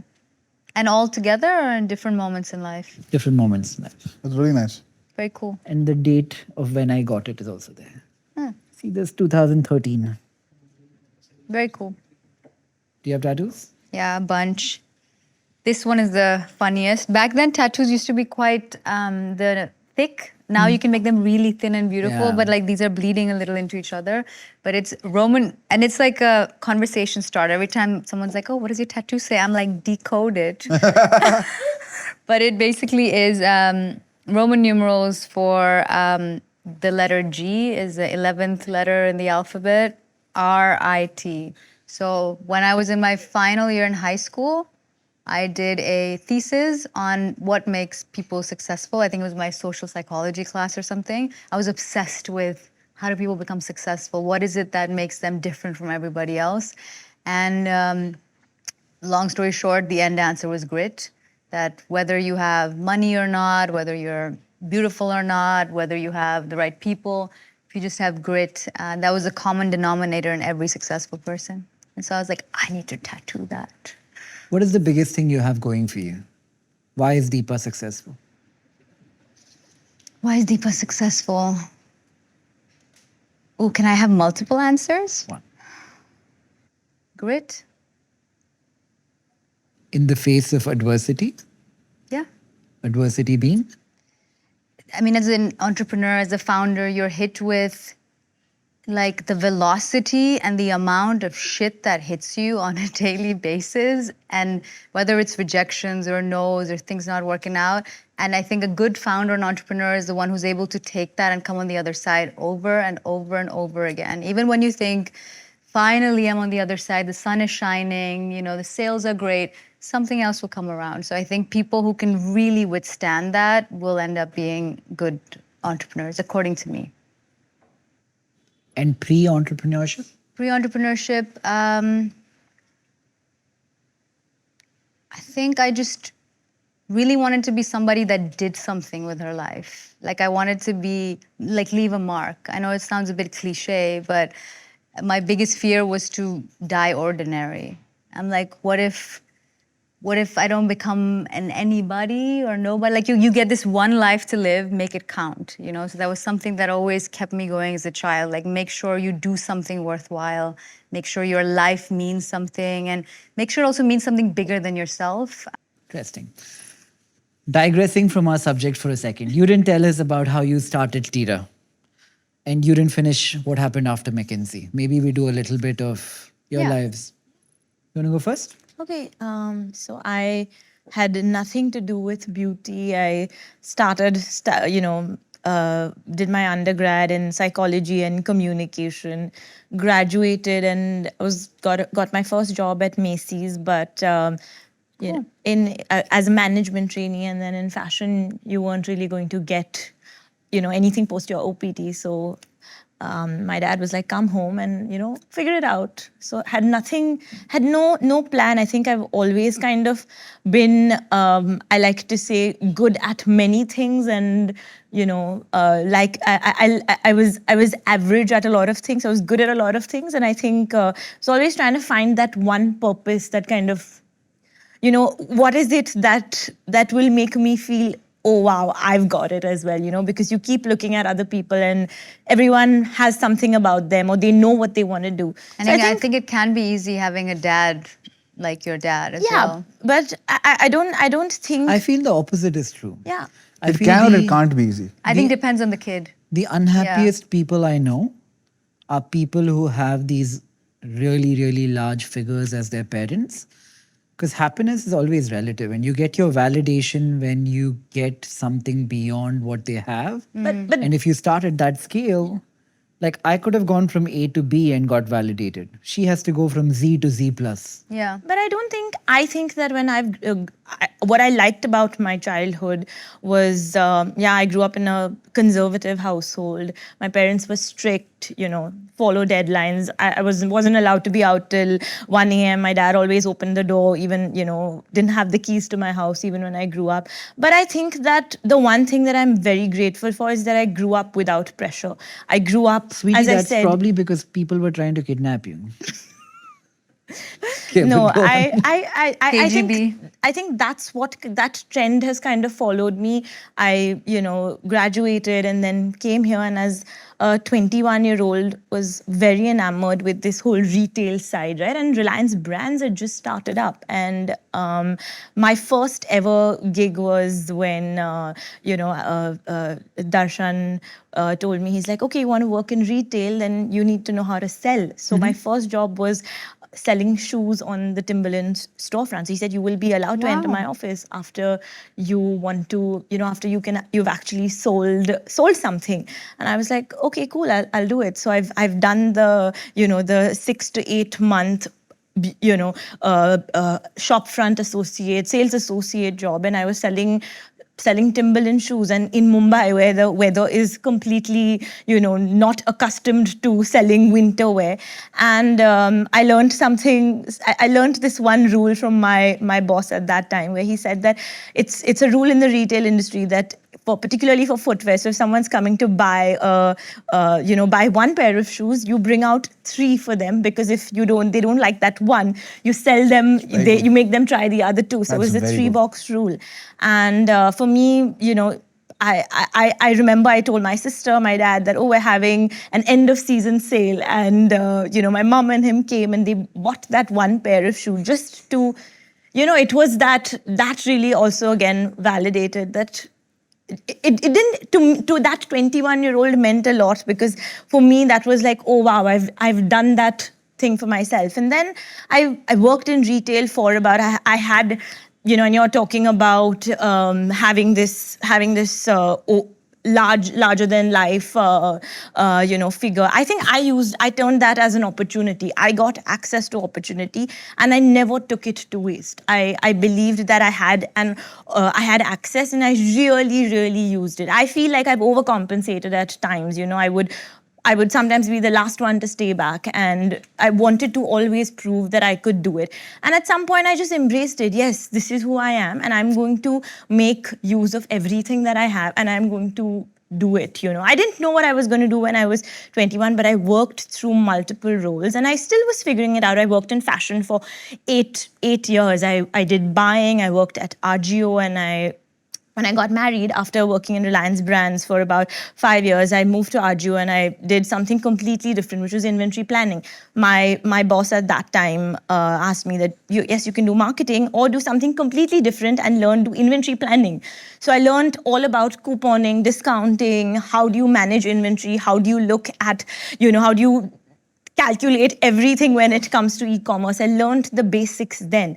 And I think I'm grateful for the opportunities and also the people that I met through that time to kind of give me that confidence that, okay, I got a varied just multitudes of opportunity that I would have not got. And I'm so grateful, super grateful for that. And after that, I was in fashion for so many years. I was like, that's when I want to do something on my own. Like I believed that I could do a lot more. And I was like, okay, I want to now get out and do my own thing. And I was like, okay, I think I want to go to school again. I always thought that I wanted to go back to school and do something that was completely different from what I had done. And I wanted to then be in the fashion space. I was like, okay, I applied to Parsons for their AAS degree, which is, for people who want to change careers. So I had friends who were lawyers, who were doctors, who all wanted to get into the fashion space. So you basically take a 4-year course, condense it into a 2-year course, and I got married, moved to Bangalore, and after 1 year, I decided just to move to New York for 2 years. So I did long-distance marriage and studied for those 2 years, purely out of passion to wanting to build something for myself. And I was like, it really works, no? Long-distance marriage. It's great. I think that I give so much credit to my husband, my partner, Tejas, because I think that there was no conversation about you are allowed, which, kind of stems, these conversation stems. I'm allowing you to go. You should do this. It was always like, you want to do this, let's figure it out. And you have my entire support. So I think that kind of set the bar for me on what I expected, right? And I think that I don't think my parents ever asked me once that, are you guys okay? Just purely out of when anyone saw. And it's not like we didn't have our fair share of fights and quarrels, but never for a moment did did trust walk out, and he knew, he's like, you made the move to Bangalore for me, and it's only fair that I do that for you, like, because you want to do this. Because imagine if he had to go to MBA, it would be easy that, oh, Bhakti will go with him, right? Nothing, no one would say anything. If it's the opposite, and people still gave him a lot of credit, which I do as well, but I also went, right? So that kind of gets lost in the whole process. But I think we've kind of we're okay with letting that limelight go. But I think then when it was COVID, we lived in New York for 1 year after my 2-year degree, because I was like, okay, I'm not coming back. I have a couple of more months at school. And he took the last flight out and came to New York, and we were stuck in the pandemic for an entire year. And I think it was the best time that we had in our bubble, just figuring it out. And that was that 1 year where I did not work since I started working. And I was like, okay, what do I want to do? I wanted to, at that point, start my own athleisure brand. So I was making all my plans, speaking to my dad, saying, okay, great.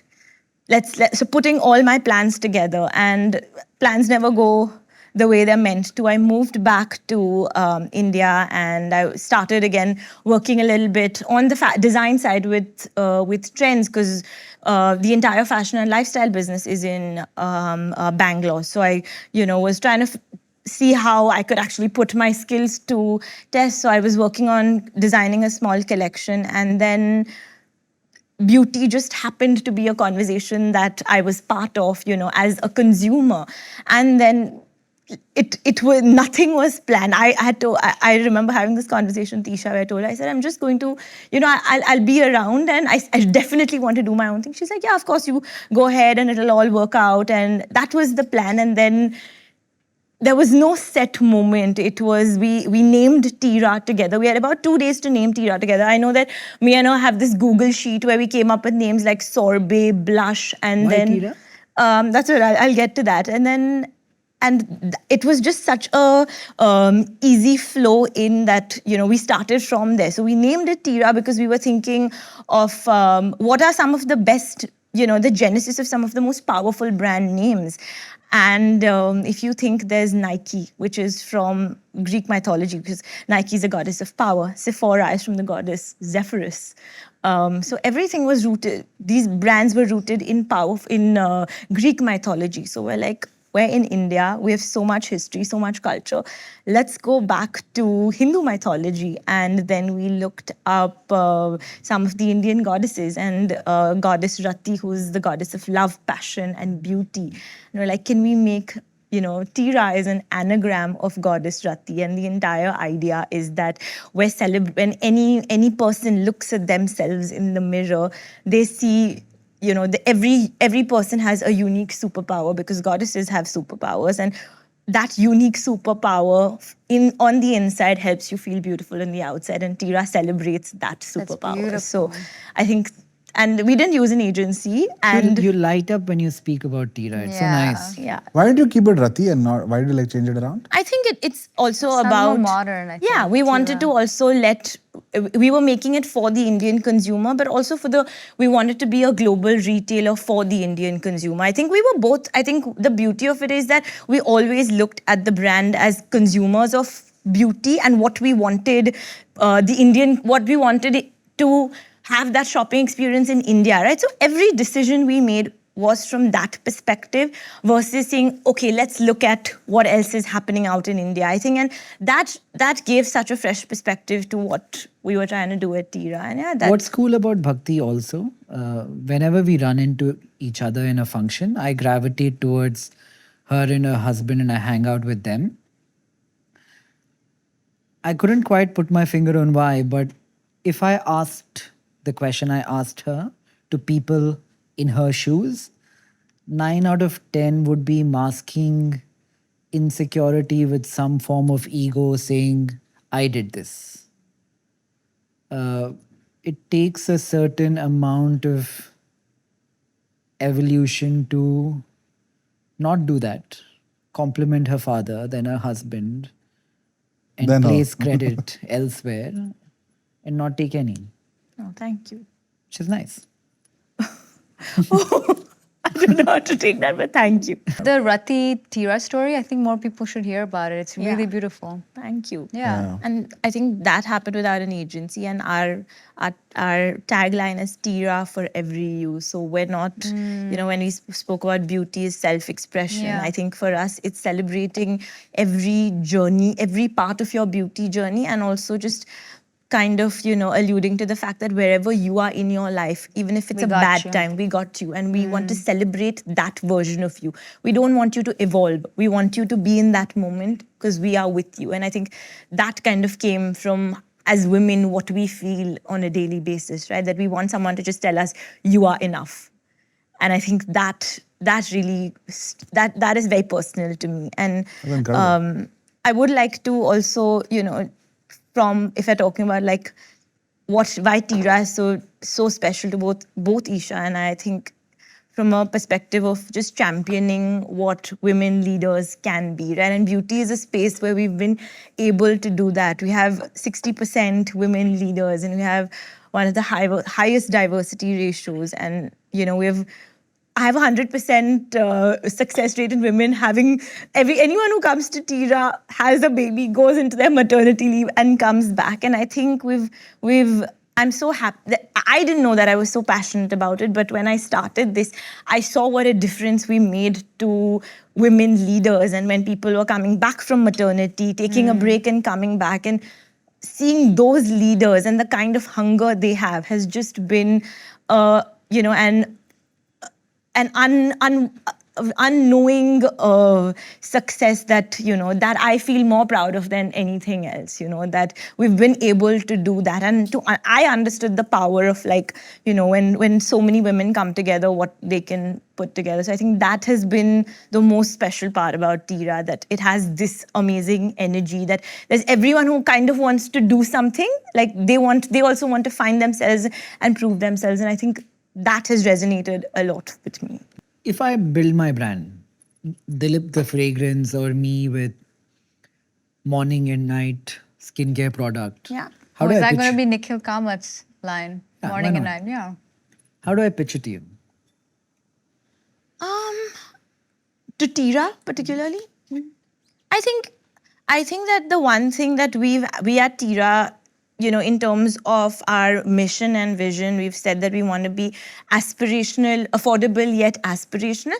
And whether we're selling a 200 rupee lipstick or a 2000 rupee lipstick, we want the consumer experience to be premium, right? So whether it's the UI UX that's clutter free, or whether it's not really throwing the constant discounting in your face, or leading with education, having an editorial approach, I think that has really been a differentiator for us. And I think when it comes to a brand, particularly homegrown brands, right, we want to champion them. And for us, it would mean that have a good brand story, have a solid product, and we again really enjoy working with founders as well. So I think for us, it would be, for me particularly, would be to have great product, right, and fit into that ecosystem. So we're not being picky about a brand. I feel like if you're entering into the brand, even if you're a young brand, we would definitely want to work with you. How do I reach out to you? You email us. So the number of people who reach out to me on LinkedIn is also insane. And even if I can't reply, I will connect you to the merchandising team, and they at least have the convos. There will be times when you've not reached a certain scale, and you're just starting to distribute, and sometimes that you can also get lost in the number of brands that we have. So I think when you've just started, I think it's gained a little bit of traction. Like we've worked with very small brands, like we spoke about Clayco. I think it's about discovery. You want to have more brands to lead discovery, and I feel like as a platform with scale, it is a little bit of our duty to kind of also set that platform, right? So I think for us it's important. So as long as you're a brand with solid Is product. there a product you're looking for right now? The odds will be higher if I build that. No, I don't think so. I think, we're a retailer. We want to be able to give the variety to That's the your audience, job. right? That's your job. I think what our job is to make sure that your brand is going to the right consumer. So we spoke about hyper personalization. So if I understand who my consumer is, and if that consumer is your consumer, then I'm doing right by you, and then it makes sense for you to list with me, and then I would want you, right? So I think for us, it is about having a large portfolio of brands, but also then making sure that the right brand is going to the right, we're connecting to the right consumer, and that is all about the personalization game. If I build my morning and night Yeah, one form factor which does it all, correct. and I build a tech layer on top of it, which Yeah. is housed in Tira, for example, and it does really well. At some point, won't Bhakti think, why don't I just do this myself? Yes. Absolutely. Naturally. But that's a disincentive for me to then sell on Tira, right? No, I don't think so. I think first and foremost, we're a retailer, right? So I think that we will always make sure that we will always support the brand. And if we're getting into something, it's great for the consumer because you're giving the consumer choice and they can decide what they want to. I think it's pure retail. So I don't think it's about you. It's also there's so many different ways now of working with brands. There's collaborations, there's exclusivity. So if you tell me that I'm going to be exclusive to you and we get into I make money off your brand, then I'm like, great, because it also takes that much amount of time and effort to create another brand, right? So I would also want to create a brand in a white space that I know is going to win quickly. And Because you guys have done that, right? With a few of the celebrities and Yes, and so- also the recent Ayurvedic one. we just launched a brand called Pura Are Veda. celebrity brands working? I think they are working, yes. But I feel like not the way they were working in the past. I think that you need to have solid product. You need to still have that hook that links you to the consumer today. And it's not just about slapping your photo on a product.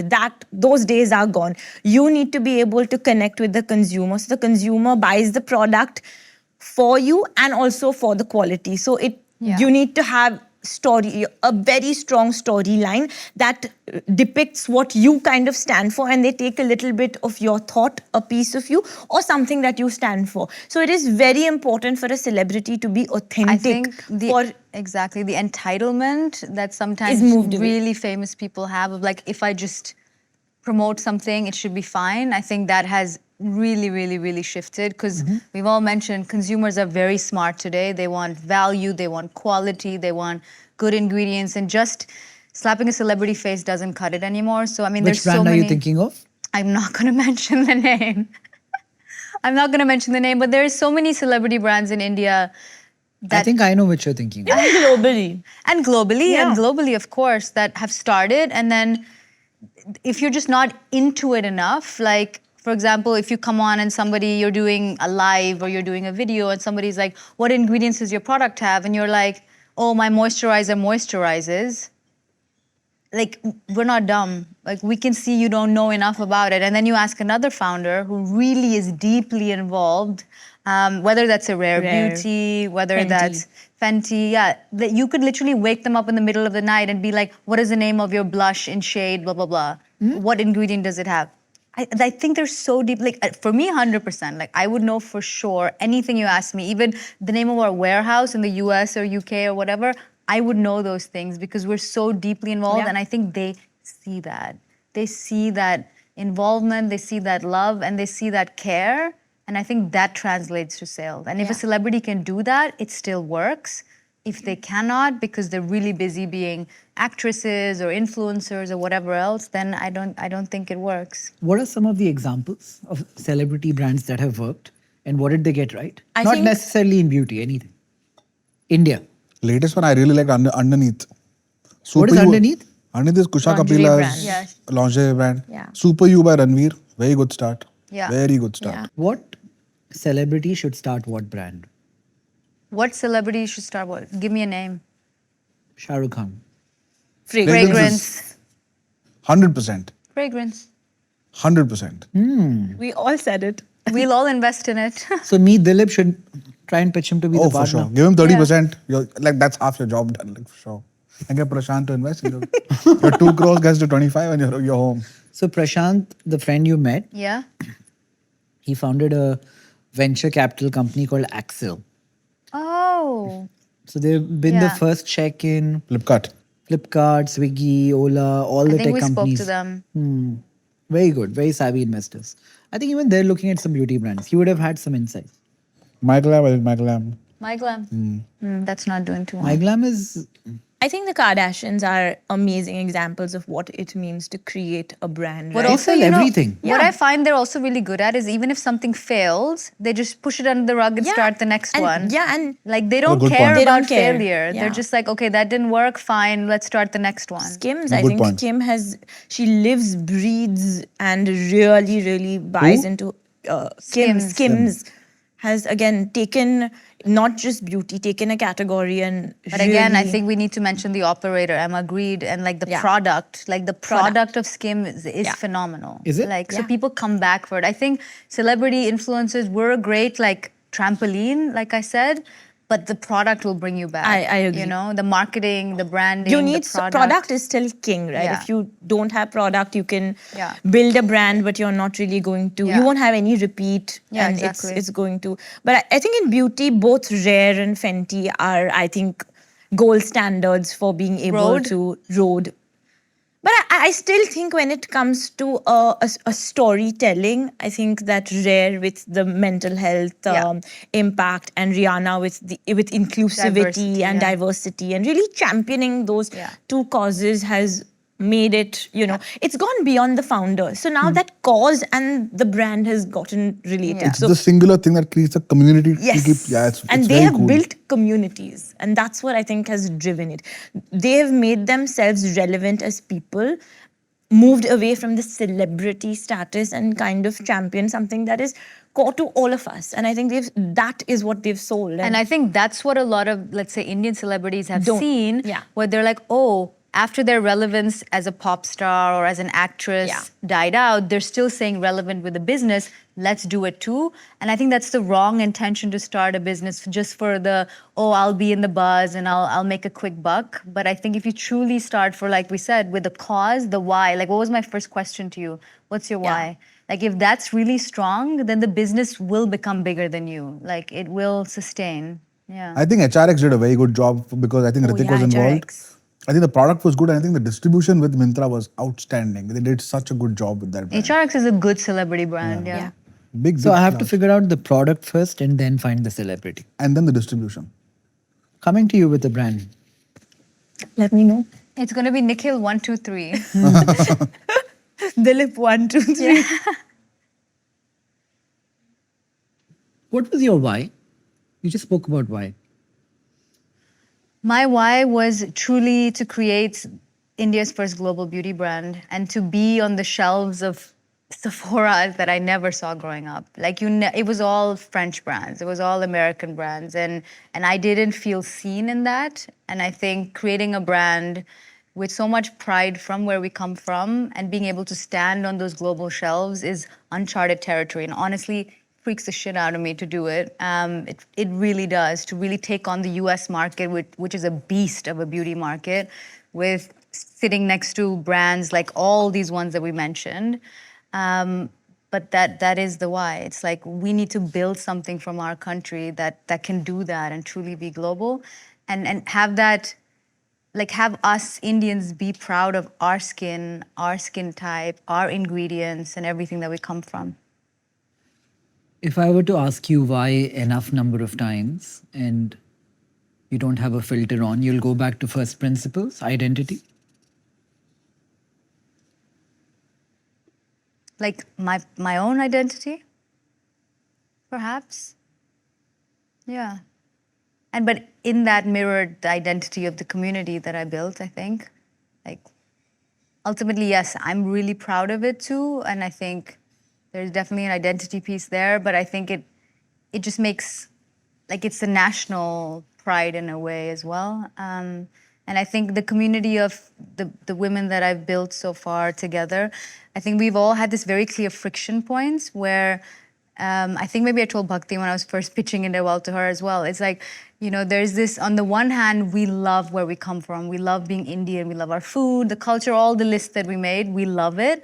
But at the same time, we're not our moms and grandmothers. We're modern Indian women who want to talk about sex if we do. We want to stay with somebody before we marry them. We believe in science and fact. And there's almost this dichotomy and a friction between us. And there was no brand that brought them together. So Inde Wild is an identity of that friction point in a bottle. It is Ayurveda and everything mom and grandmom said, use ghee, use turmeric, but it's cutting edge, clinical, vitamin C, niacinamide, put together in a bottle. So that's me, Deepa, I see that, and that's me. So I can identify with it The and name I is can buy brilliant, it. by the way. Inde Wild? Yeah, thank you. I suspect you're already doing well, but after this, I think you'll do exponentially well. That's very You kind. come across as a great spokesperson for an Indian woman. Thank you. Thank And you. you own so many things, which is also nice. White man, okay. Once you meet We him, like you what will we love like. him. He's Yeah? really He's more Indian than Thank Deepa. you. I was Really? just gonna say Yes. that. He's Indian inside. Like his entire life, even though he's as white, blonde, blue-eyed as they get, like literally Scandi vibes, he has always been eastward looking. I think he was in his past janam, in his last life, I think he was Indian. Like he literally I'll get you to meet him. You'll see what I mean. You'll love him. I should have met him day before yesterday, right? Yeah, in Yeah, I missed London. it. When we spoke about categories first, we said what is mass, what is premium, and what is prestige. Is there a case to be made for premiumization happening fast? Which category is growing faster? Is there a case of premium? 100%. I Are think. you saying the 2300 prestige category is growing fastest? It is Yes. growing, yes. Yes. Yeah. Premium to prestige is Yeah, growing premium to prestige is growing. the fastest. Mass is plateauing. Yeah. And even mass brands are looking to premiumize. So I think it's about premiumization at every level, while prestige is growing because it's such a small market. At every level, we are premiumizing. Mainly because in India has a lot, the target audience has a lot more disposable income, and the expansion into tier 2, tier 3 cities and just breakout of online, right? So there is reachability and awareness and access. So people want better, they want quality. So at every level you premiumize. So people want that aspiration to move up. It's not just there, it's at every level. So I think it's premiumization across the board versus just in that segment, if I have to put it. Yeah, agreed. I think wealth equals I want better quality. Yeah. I want better things. Yeah. I want. Are you seeing that in society that discretionary spending power is going up at such a pace? Why are you building in mass then? So the two very different questions. I think the first question is around discretionary spending power going up. I think it's concentrated in the top 1 to 5%. Beyond the next from 5 to 100%, it's going up because people are not buying homes enough. So you now have a lot more money in your hand because you don't have a loan to pay off. That's global also, India also. So that's why people are able to spend more because they're saving less. Our savings rate has come down by like 1,000 bips. I mean, From for the Gen Z, it's 14%, all yeah, about the last 5 years. experiences, right? Also. So now your experience, like your experience, hence Yeah. coffee shops. We'll and- rent and Yeah. this concept of small luxuries, I don't know, like the Labubu is just an example of that, right? That you're getting a piece of a small luxury. Yeah. Like you may not be able to buy a handbag of that brand, but you can buy a small beauty product. And beauty is the biggest one of Exactly. that. Yeah. So it's about getting a little piece of that next thing. You may not be able to take a big holiday, but you can get that fragrance that reminds you of it. So I think that small little luxuries is another trend that's kind of feeding into this And I premiumization. think women entering the workforce, like a That's- generation yes. before, women did not enter. It was looked down upon in a family if a woman would work. And I think women entering the workforce, young women entering the workforce, having that disposable income, but still live with their parents. Yeah. So their entire salary is, let's go shopping. So I think a lot of these changes in society are, especially for the beauty industry, really, really strong kind of trends to help grow that. And then they have social media, let's not forget, where they Yeah, look so- at global brands, they look at global trends, and they're like, I want that niacinamide da-da-da as well, or I want that face mask da-da-da as well. And We have then there's a demand. 500 million social media users in India, which is give or take. If I were to like project a average Indian girl who's 25 years old and is making, say, $10,000 a year in income, how has the beauty category of my spend, discretionary spend, changed in the last 5 years? In the last 5 years, Has it like doubled? Do I spend today 20% of my income and 5 years ago it was 10 or 30%? I don't, don't know know, those actually. stats. I think wouldn't it's know. I think Beauty, it's I a lot wouldn't know. more about awareness. So, an average Indian probably spends about $10 on beauty versus now with platforms and brands coming in, that has gone anywhere up to $80 in our offline stores, right? And even though we're looking at premium to prestige, online it's still, if you say a consumer's purchasing twice a year, still about 3,600 to 4,000 rupees in the year that they're spending. Even if it's just, someone who's freshly out of college, they will wait to buy that one Dior lipstick, or they will build their entire skincare routine in that 4,000 rupees. But the good thing is there is availability to do that now. Earlier there wasn't. So it's also about moving that wallet share there, right? So I think that has happened. As I said, at every level there's been premiumization. So it's not so much about doubling it, but it's about spending a little bit more Yeah. because of availability as well. Like from my perspective, I only know Inde Wild data, but like if you look at our AOV year on year, it's been increasing year on year. In the last 3 years, our AOV in India has just gone bigger and bigger, the basket size, so people are able to spend more. And even back to, sorry to sound like a broken record, but to Champi example, nobody would have given me 5 cents for the idea, let's launch a hair oil in the country of hair oils, price it 950 rupees for 50 ml, and that you're going to do well. Imagine, in 5 years ago, when in the country of every hair oil you can possibly imagine, you're going to price it at 950 and sell it at 50 ml, and they were like, it's not going to work. Like, who are you to sell a hair oil? But And just people accept it. They want that. They want it because they know it works. They believe in the quality. They like the packaging. They like the story. They have the money. Like, But the So can I belly of make a- the can I ask a market is question? still How- mass. So what he's saying that How the big? How okay, big so is, the biggest pie is still mass, but the fastest growing is the category. But you're that's the saying. baseline is very low. Yeah. No, that's the Yeah, issue. but also you guys have a lot more competition as well. And mass, there's so many. It's a crowded market as well. Depends. So soap, yes. Shaving, not at all. Single cup. Shaving, okay. So I'll give you an example in my world, okay? There are 30 crore shavers in the country. 30 crore, 300 million people who shave.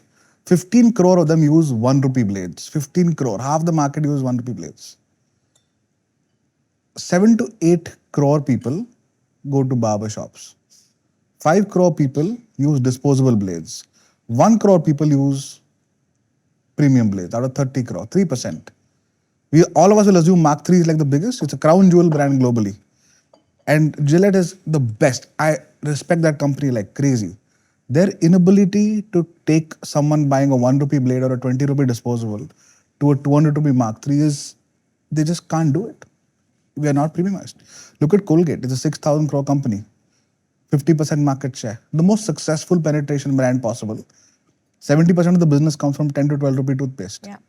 And they have outstanding premium products.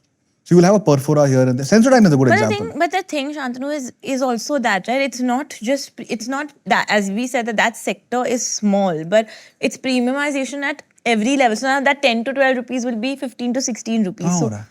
I'm saying that is the trend, right? That I mean, बहुत will that difficult है, happen in बहुत general difficult है. It's because the of 1 to 2 inflation and No, no, price? Like, won't it net of increase? inflation. So net of inflation. Okay. Large markets. Look, so every CEO, you hear Priya Yeah. or Prabha or Gaurav at Rec, everyone says we need to premiumize. Whether it's a Dettol or a Durex or a everyone wants to do it. Yeah. I just feel like it's happening in pockets. It's not Yeah, happening it's not in a happening linear way. homogeneously. It will Bilkul take nahi, time. Like your core will still remain mass, but you will have a valorized product for that mass brand for the consumer. So you don't also lose the consumer, right? That's the thing, that tastes are changing. So I want to keep that consumer in my brand. So I'll be like, Acha, I also have to have something that I can upsell. Otherwise, he'll move to another brand and I've lost my consumer. But एक बात बताओ, beauty में mass level पे 100%. which are the brands that have scaled above 1,000 crores in the last? Lakme is, Mama. Mamaearth, would you put it as beauty or put it as skincare? Beauty, no? yeah. Mamaearth? Mamaearth Mamaearth has, actually What do you mean beauty skincare? Beauty is the higher Minimalist. one. And the color skincare- cosmetics or whatever. Oh, okay. We need to teach Lakme. these men.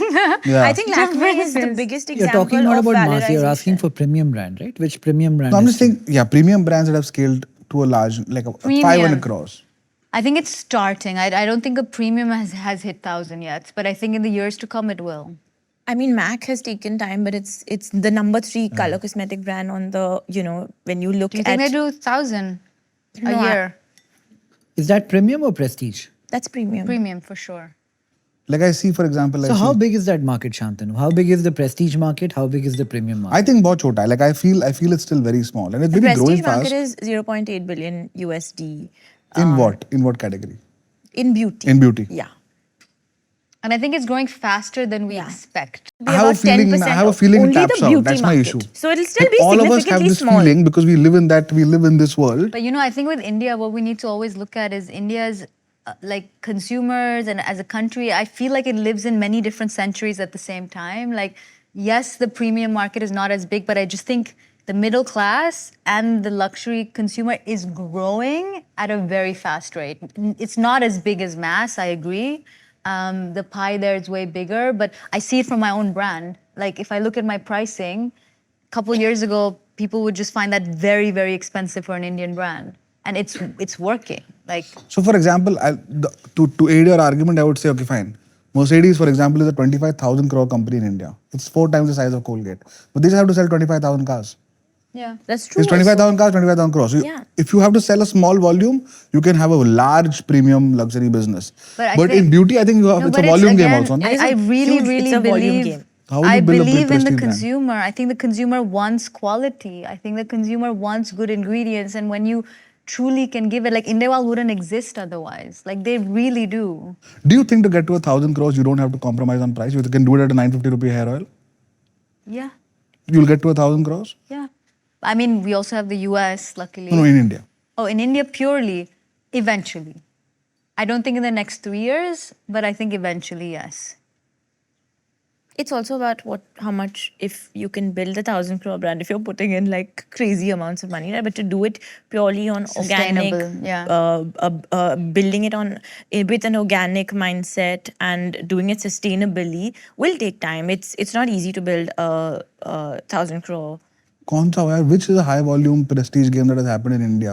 The last 5 I years. think minimalist came I mean, close. look at 480 crores. Forest Essential and How big is Kama Forest Ayurveda. Essential? Very It's not small. about big. It's about them being Big able to only, no? capture market share No, but big. in their market, right? It's about Then you're saying market relatively- is small. Yeah, the market. Market is small. Of course, the market is small. It's only 10. How big are Today Kama it's and Forest? 4%. 400-500 crore का होगा.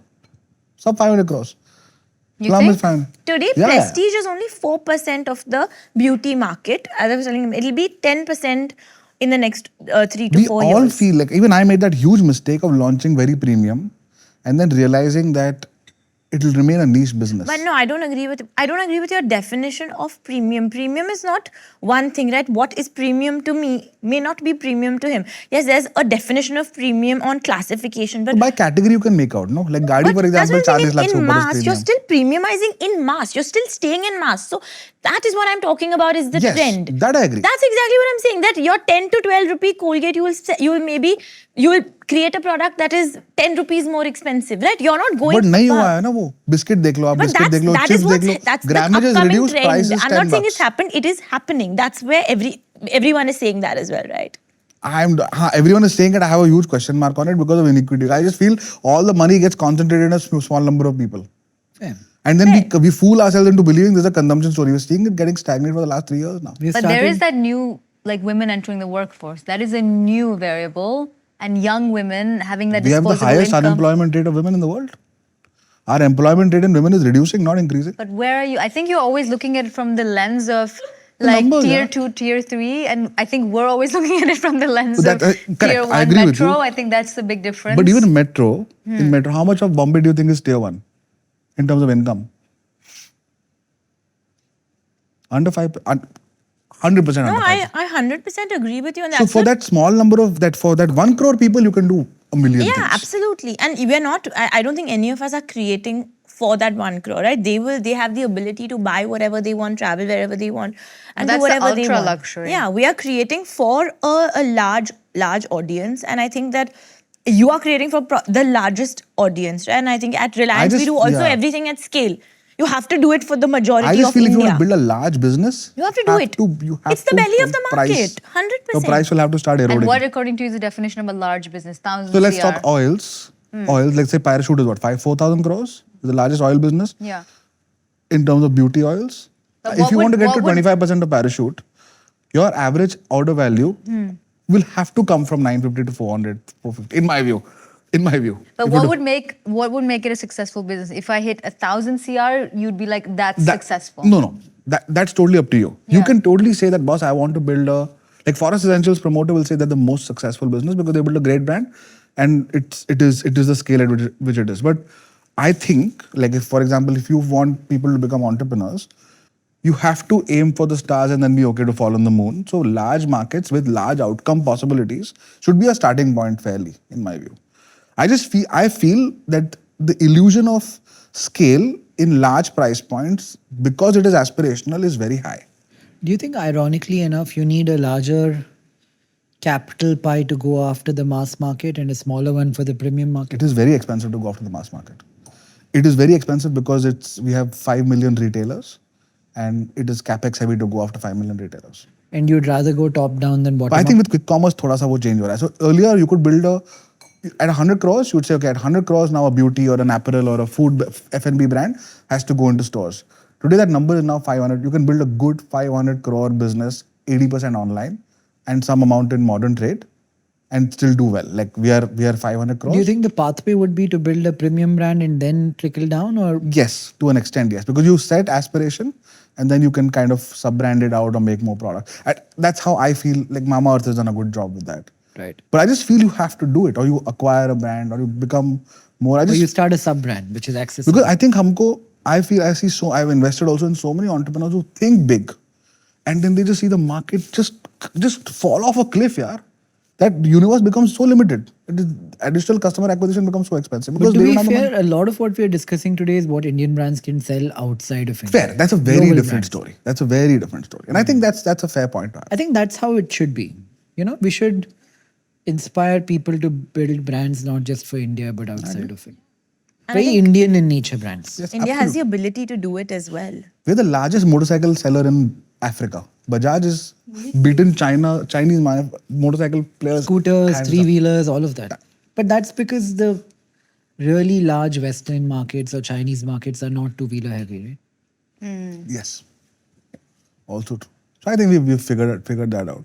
I think, for example, Inde Wild, huge opportunity in the US. Huge. Absolutely. With oils and like GCC as well. UK as well. Even for UK us. were already there, but when we started, we were like, I want to build a global brand from India, it has to have global appeal, blah, blah, blah. So one of my friends from Unilever, I told him, tell me some name options which is Indian in nature and has global appeal. He did some research and he came back after a few days and he's like, you have 4 options. Himalaya, Taj, Gandhi, Bombay. यही 4 शब्द हैं जो you can have pure like which are Indian in nature and have global appeal. Himalaya and Taj were taken. Gandhi said it will be political suicide. So Bombay is what you have to do, and then we built out Bombay. So with one of the first things we wanted to build a global business. Oh, you know, like Inde Wild, for example, is something you came up with. yeah. But a starting point was that. So Are tier 2 is an opportunity? I know Purple is doing well there. Beyond metros? Beyond Big. Yeah. Yeah. Huge, yeah. How does one hit that market? I think, for example, I really think we should just kind of go with marketplaces who are building out Yeah. infrastructure. Do you E-commerce find is that tier huge. 2 is going to Purple, not coming to Tira? No, tier 2 is coming as well. I think it's about, as I said, it is about premiumization at every lever.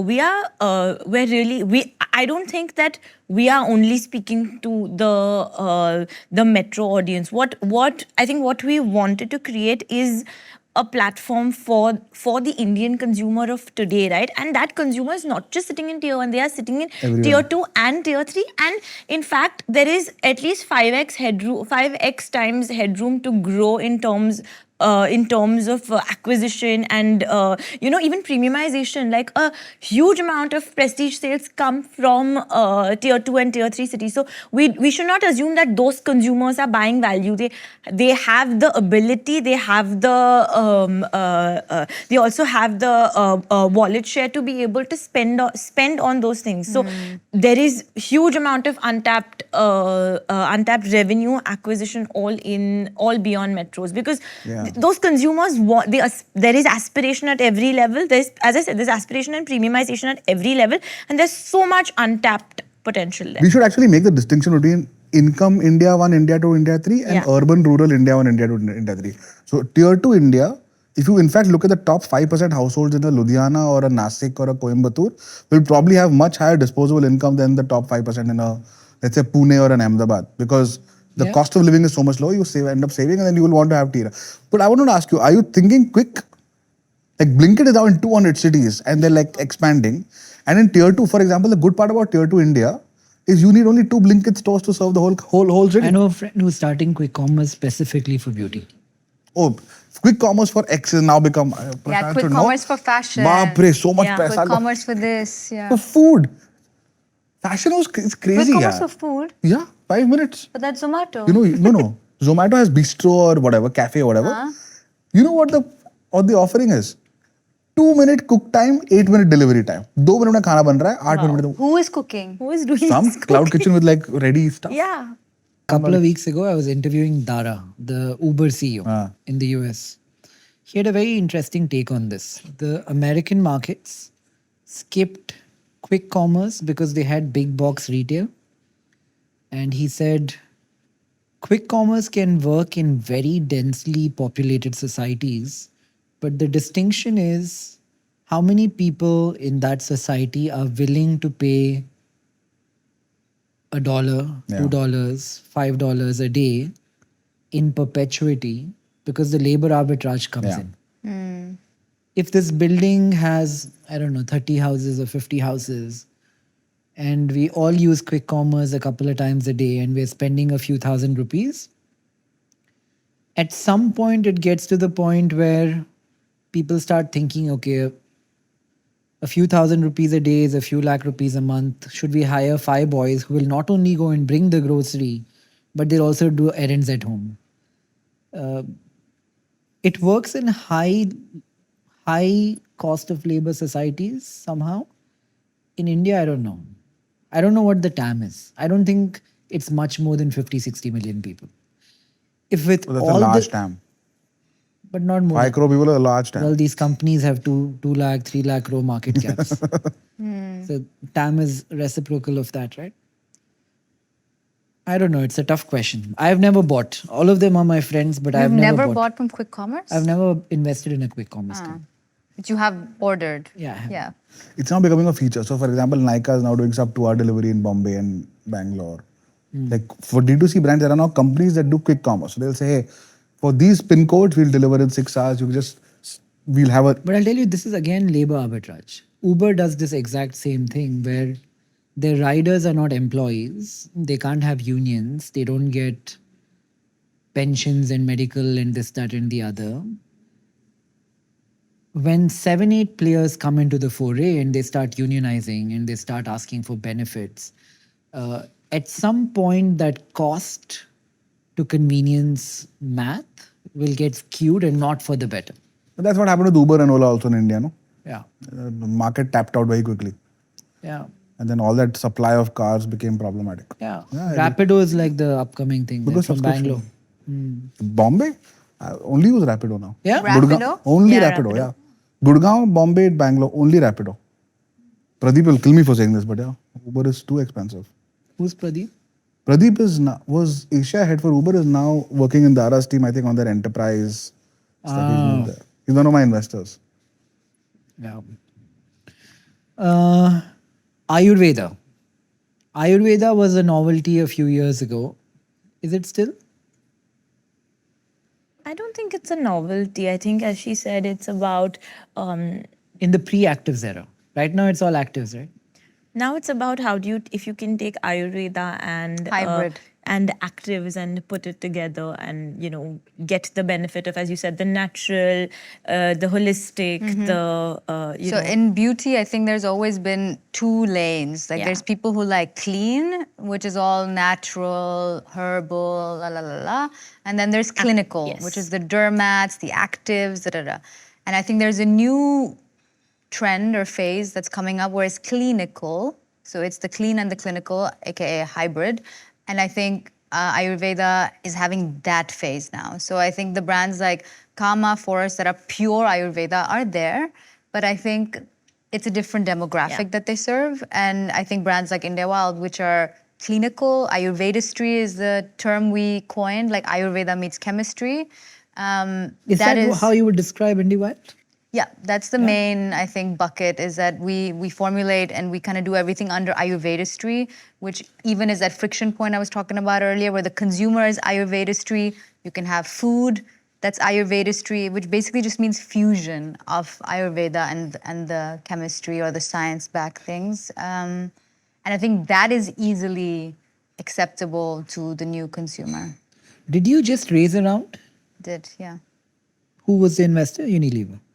They led it, but we had two more. Venture or like Unilever from the balance no, sheet? ventures. Ventures. Yeah. In India?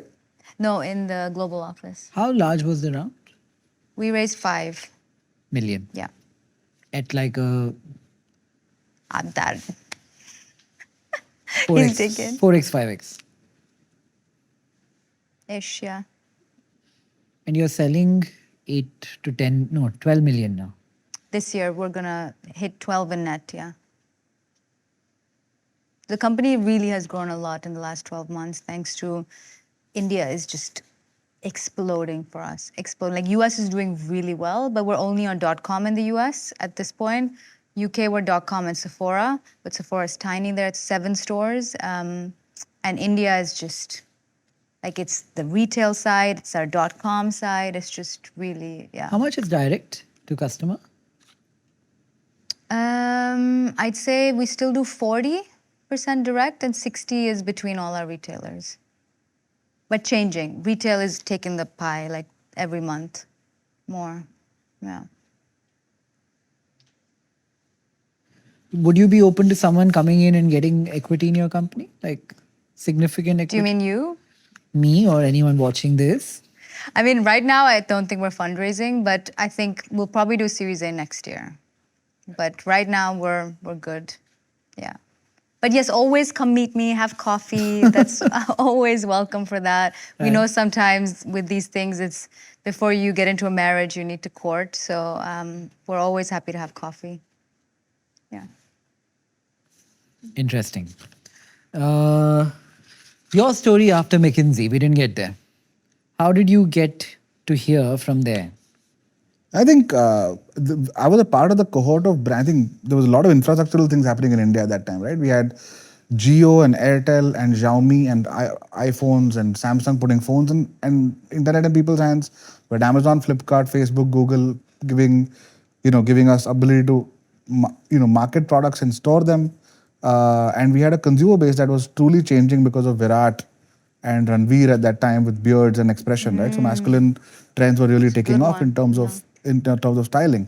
And hair removal was going from cheek to chin and ankle to thigh waxing and cheek to chin shaving to like whole body hair removal. So there was infrastructure, there was distribution, and then there was consumer which was changing. So for us, I think there's a whole host of brands. So Boat, Mama Earth, Plum, Bombay Shaving Company, all of us was a part of that 10-year group. We are now all 10, 12, 8-year-old businesses today. Thank you so much. This is like protein powder and yogurt. And this You're really has spoiling us. Everything has been so delicious. Yeah, it's really amazing. clean Thank you so food. much. Really, really Pragati's delicious. cooking and she's really good. This has creatine, protein powder, Wow. Dark chocolate plus some Wow. nuts. You're That's really in your longevity journey. trying. I like that. Yeah. Amazing. So, Is there magnesium in it? No. So we started the premium shaving business. We thought that we can build a good shaving brand. It became very niche. Went into men's grooming, and then after COVID, we realized that hair removal is a big place. So we went into trimmers. We went into women with our brand Bombay, and today we are now 500 crores net, profitable, EBITDA and PAT both. I love that we speak in net. Yeah, I like cash that. positive over the last 3-4 months. Cash balances are going up. Good investor base, and 170, 180 people with 99% of our business in India, which is something we want to change now. We do believe that there is a brand pool that is significant outside the country for us, especially amongst Indian consumers. So we are very focused that if we are in the universe which removes hair off your body, in that 10 minutes when you go into the bathroom, brush your teeth, take a shave, use the loo, take a shower, come out, put on a fragrance, after shave and leave. In that 10-15 minutes, we want to be a big part of your life. And that's the brand. And that's what we do. It's very simple. We don't do rocket science. We're an unremarkable company that way. But we do the small thing very well. But it's crazy scale, so it's super impressive. Yeah. To give you a sense, in COVID 2021, so we will do more EBITDA this year than the revenue in 2021. Congratulations. Yeah. So that's the 5-year journey. First 5 years was struggle and discovery. Next 5 years have been good scale, but still 500 crores is nothing. Like I don't think it's a large scale business yet. Gillette is 2,500 crores. Philips Trimmers is 1,000 crores. But can you take a second and believe that you've built it like from ground up? So I think that is something very that's commendable. No, for sure. I think And a sustainable, profitable business is what. Everybody wants. Yeah. And I'm very proud of what the team has done. I think the brand is very good. I genuinely feel like we are a brand that people will think that we are premium when they see our logo or when they see our product. But when they see the price, they'll go, this is pretty cheap. Like, you'll get like a 20 rupees razor. We'll say, so our brand goes from 1 rupee blades to 7,000 rupee trimmers. The width is pretty large. 1 rupee blades. Yeah, we sell the 1 rupee blade, which you sharpen your pencil with in school. Wow. Yeah, it's called Sharp Max. Bombay Shaving Company, Sharp Max. Pack of 10, 100, like pack of 100 rupees. Yeah, which barbers use and so on. And who's your average customer? So we have realized over a period of time, for men, we've realized that we started with older consumers, but we realized that taking sharp metal to your face. So if you've used Gillette for a long time, it's unlikely you're going to change. So men are hard to engage, easy to please. Women are easy to engage, hard to please. The fundamental difference in consumption. So we realized, boss, All of life is like that. it's too difficult. I'm stealing that. Yeah. It's too difficult to but women are easy to engage, but then the product has to be really good. With men, you put a good shaving foam, does the job, they're happy, they keep repeating, right? So then we realized the idea is actually to get in early. So when you're going to shave for the first time, or you're going to trim, you're 15 years old, you have a small mustache, sideburns, want to take it off. That's when, so our brand has become a lot younger for 16, 17-year-old. How do you find them? So we do a lot. So Instagram and social for young consumers. We do a lot of college activations, like very Red Bull approach to we run the barbershop for young people. Very young DG. Very. पहली बार shave करोगे तुम. So the first product a man would buy in our age group, for example, or all of our age group, would probably be a 25 rupee razor at the age of 18. How old are all of us? I'm 37. 34. 35. 38. The oldest. So in all of our age groups, the first product a man would buy would be a 25 rupee razor at the age of 18. But the first product a boy is buying is a 500 rupee trimmer at the age of 14. And Gillette is not in trimmers. So we have a 4-year runway before they can get into Bombay. So we have 15% market share in trimmers all India. We sell 7,000 trimmers a day. 7,000 trimmers a day all India today. Yeah. At a 1,000 rupee price point. That's why the price point becomes so important for me. If I can premiumize. So the idea is you come with me. When you buy your first razor, at least you've used a trimmer for some 4 years.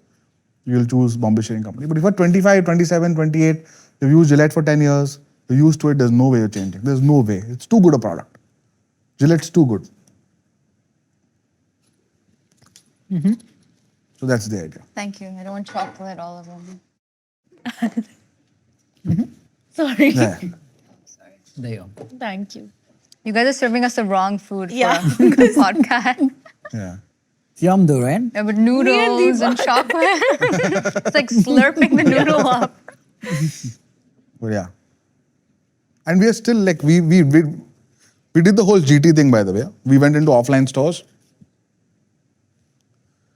Boss, you need to really be prepared for this stuff. And we have Colgate, Palmolive, and Reckitt Benckies are two successful global offline businesses as investors who taught us how to do it. Wow, good. But until the brand pull is there, assortment sharpness is there, and pricing is right, anyone watching this, general trade, just be super careful. Start in a small city, around a dark store that's doing well. वो एक दो मोहल्ले में try करो, then only you can take it. But yeah, that's where we are. Okay, last part of today. We need step 2. Now, Dilip has figured out his fragrance brand. Back to the lab. That story was I not think we will finished. four of us should create this fragrance brand at the Oh end. my of God, it this. would be so good. Yeah, it'll be fun. Okay, Dilip, fragrance, or Deepa's, I don't know, Keepa has started a new kind of hair oil, or somebody started a marketplace, or some new men's grooming product has started. What do they do next? The idea is here. I know what to make. How do I make it? Who do I go to? Co-packer? How do I sort out manufacturing? So it's The just the idea phase. Just idea the phase we have crossed now. Huh. Okay, where is Dilip's idea? So it's on paper. Yeah, 25 years old. He's gonna promote it as not about the bottle. The name of the company is Temple. He's gonna try and get frag heads community going. Think of flavors like Old Spice plus agarbatti, vanilla plus some camphor, Temple something, stuff like that. Solid. So he has gotten that far. Okay. And now he needs to go out and manufacture the product. Where does he go? Trade shows, like there's a huge one in Italy that happens every year in Bologna called Cosmoprof. There's also Cosmoprof in India now. Every country has their own, like these manufacturer hubs. They come from all over the world, and you can go there, walk around for 2-3 days, talk to every manufacturer about everything. And you'll also meet packaging Packaging experts, yeah. You'll meet contract manufacturers Yeah. who will be like, okay, this is your idea. We'll do everything for you Yeah. end to end. Sometimes they even get into branding. So they'll be Yeah. like, we'll brand it for you. Tell us your idea. We'll do end to end Yeah. for you. And they will touch me if I have, say, demand for 100 pieces or 500. Few, not all. I Yeah. think few manufacturers will have a low like MOQs. MOQs. So then you can be like, only 1,000 I want, or they'll be like, no, our minimum is 10,000. But for 1,000, they'll do it more expensive per unit. So And generally, like if you're doing, there's open molds and custom molds. So if you're doing smaller quantities, it's very expensive to make a custom mold. So you want a particular shape. So generally, a lot of young, and we discuss is that it's not about the bottle anymore. So how do you a lot of brands use generic bottles, even like bigger brands, because it is expensive and you can't get a huge amount of MOQs, say 10,000 or 20,000 for that one SKU, and then change the mold. So generically, all of this advice you'll get from your contract manufacturer and packaging. The good part about India is because all the contract manufacturing is written on the back of pack. Yeah. The that's universe of- crazy, guys. Yeah, you know I who's find that who. so crazy. You'll know every manufacturer within like a day. A day. And then you can just go and talk to them because, and I think with fragrances particularly, That's I think a MOQs are like really low. crazy hack that you're know, giving yeah. everyone, but it's insane. You can literally find out people's manufacturers. Yeah, you know exactly Actually, where. that's easy. If I like a good product, I can just call Yeah. him. Write a sharp brief but guys, and they get an have- 80% answer within a week. Yeah, but Yeah. they should have NDAs and like contracts in place that they don't give the formula away. Yeah. They'll tweak it a little bit. Yeah. Is there something like patenting my perfume? No.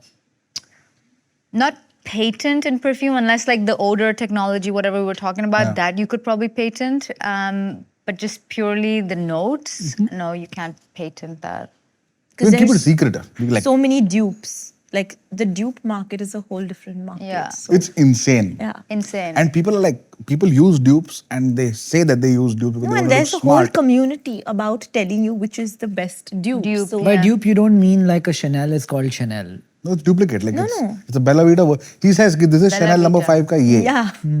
इसमें ये दो है. And you can even tell the manufacturer that I want to create this, make it 60% closer to this. And It's very easy to make anything that is water or gas based, broadly. as you in said, that world. everything is inspired. So something has been inspired from someone. So it's all circular. What you can also do is like benchmark a fragrance you like. Be like, make it like this, but give me more oud. Oud, or yeah. give me more Increase woody, the or give me percent. more spice or something. And then the manufacturer can like at least use it as a baseline. So you're not full copying. But but it's a bit. But that's the reason innovation is so rare in our industry, and Yeah. that's why companies like L'Oreal, Estee Lauder, they win, and they have products whose formulations don't change over 15 to 20 years. It's because there's hard coded time and energy spent on research and development, innovation and technology that comes together to kind of create a product that surpasses it, right? Whatever you do, you will not be able to create that, and I think that you can't take that away. So I think when you want to create something clutter breaking, it's either a great storytelling or an idea like minimalist, or solid product that is innovation led. L'Oreal is Founders. so good, no, at just innovation, like out of this world. Yeah. But they also keep buying over like biotech companies and Yes. stuff to constantly keep that innovation wheelhouse going. But that's why brands that are smaller like us, we need to go find that innovation in a Korea or in a Japan, and then take our Indian ingredients and mix it to bring that proprietary kind of something to the formula, that either makes the delivery of the niacinamide deeper into your skin with things like exosomes and stuff that like deliver the ingredient better. So you're like, yes, it's still niacinamide, but our serum is going to deliver it to you stronger.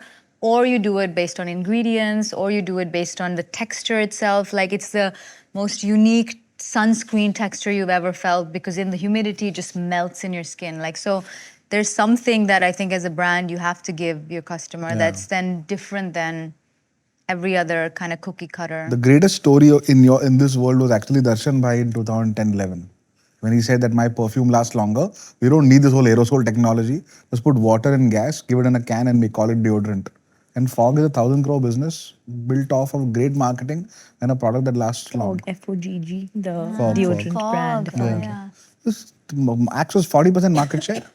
Fog came in within 4 years, they're at 25% market share. HUL brand is losing market share quarter on quarter. Insane. And So the she's same- right, one thing would Yeah, be it's known for it. hero product. And the same applies for my Nikhil's skincare morning, night supplement business. Trade shows. I think trade shows is a great start for you It's a to great be start. able to see everyone, brands, Build a manufacturers, network. build a network. Which Yeah. is the next trade show? Maybe we'll throw it up. Where in India? Yeah. I think India only Cosmoprof Yeah, there's happens. Cosmoprof that happens in India, but there's Cosmoprof that happens in Vegas. There's Cosmoprof that happens in Italy. Those are the But like US, biggest Korea and ones. stuff Yeah, have many. many. Just go to trade shows. Canton Yeah. also. Canton is a great place to go. In Canton? China. Oh, Canton. for packaging. Yeah, no, in general, for everything. You want to build trimmers, packaging, manufacturers, Merch, yeah. everything.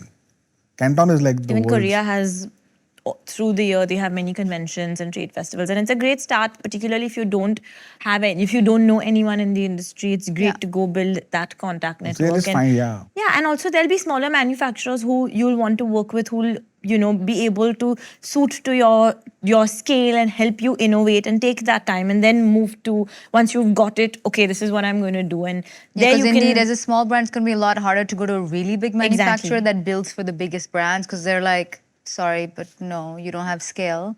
But one that's starting up themselves, then I think that would be a good fit. Yeah. Okay, last word, guys. Any advice to somebody starting tomorrow? I think mine would be definitely identify your white space, have a hero product strategy, and really, I think there's this thing about like perfection, right? You want to get everything right. I think keep building that momentum and getting out there, right? It's not about beauty. It's just about really keep on going, and it's about progress, not perfection. So I think that is something that I keep telling myself, that okay, what's the next move? So be agile, and that'll really help you, because you can adapt. So I think for me that's what I would tell anyone, that yeah, in beauty definitely white space, storytelling, and hero product are three things, and community to kind of build your brand. And we'll put out Bhakti's email so people can reach out. People find me on Bhakti LinkedIn at and email me. So Tira.com. that I think is already. But you might get a great happening. funnel of good ideas. Absolutely. Mine would be remember your why. I think through tough times and good times, that'll keep you going. And as a brand, especially when you're building, Yeah, that's a good point. it's very much for the community and like for it to mean something. And then secondly, I would say build a winning team. Like I think you as one person can do so much, but having an incredible team around you. Marry them. Huh? Marry them. Yeah. That helps. That's a big one. Marry them. It can't be easy to work with your husband.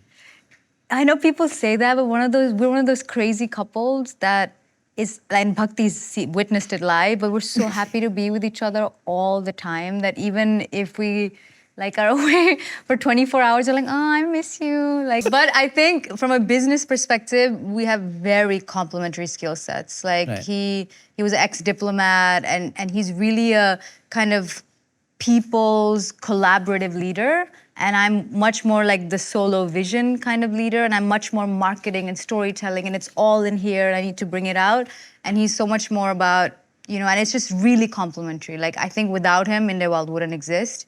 So yeah, very grateful to work with him, but also the team that we build together is so important. Where's the So- team based? In Bombay. Our HQ is Lower Parel. Lovely. Come by. I would love to. Would love to. I think it's for me. I think the most important thing for entrepreneurs is that this will be a decades-long gig. It's not going to be a small one. You've experienced it yourself. And if you look at Mukesh had actually told me this from Myntra. He said very interesting thing. He said, look at companies that have lasted 20 years. You'll see 93% of their market value is created in the second decade, only 7% in the first. See companies that have lasted 3 decades, almost 80% is in the third decade, 15 or say 17 in the second, and only 3 or 4 in the first. So in today's world of instant Do gratification, that many companies last 3 decades anymore? Amazon, he was giving me examples of Amazon and Meta, and in India, I think like we. Is Meta 3 decades old already? No, Google is 3 decades. Meta is probably 2 decades. I think a lot of companies die in like 8-10 years. So if you, but the thing is, in a world of instant gratification and wanting to tell the story of your startup before the startup is even there, because we're building communities and we're on Instagram and we want our friends to know we're entrepreneurs and blah blah blah. At the first sign of failure, I'm noticing this with like a cohort of companies we invested in 21-22. Where suddenly founders are like, 3 साल हो गया कुछ हो नहीं रहा है boss. 10 lakh महीने का धंधा है.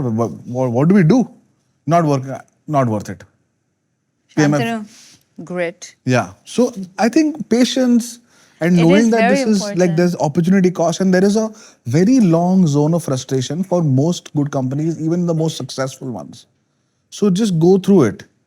But don't become a zombie company where you're doing something which is totally not worth it and there just because you're surviving. So don't do that. But going in, know that this will take 20 years at the very least to see the first signs of something meaningful. Fund life cycles are, Prashant is here, he'll know.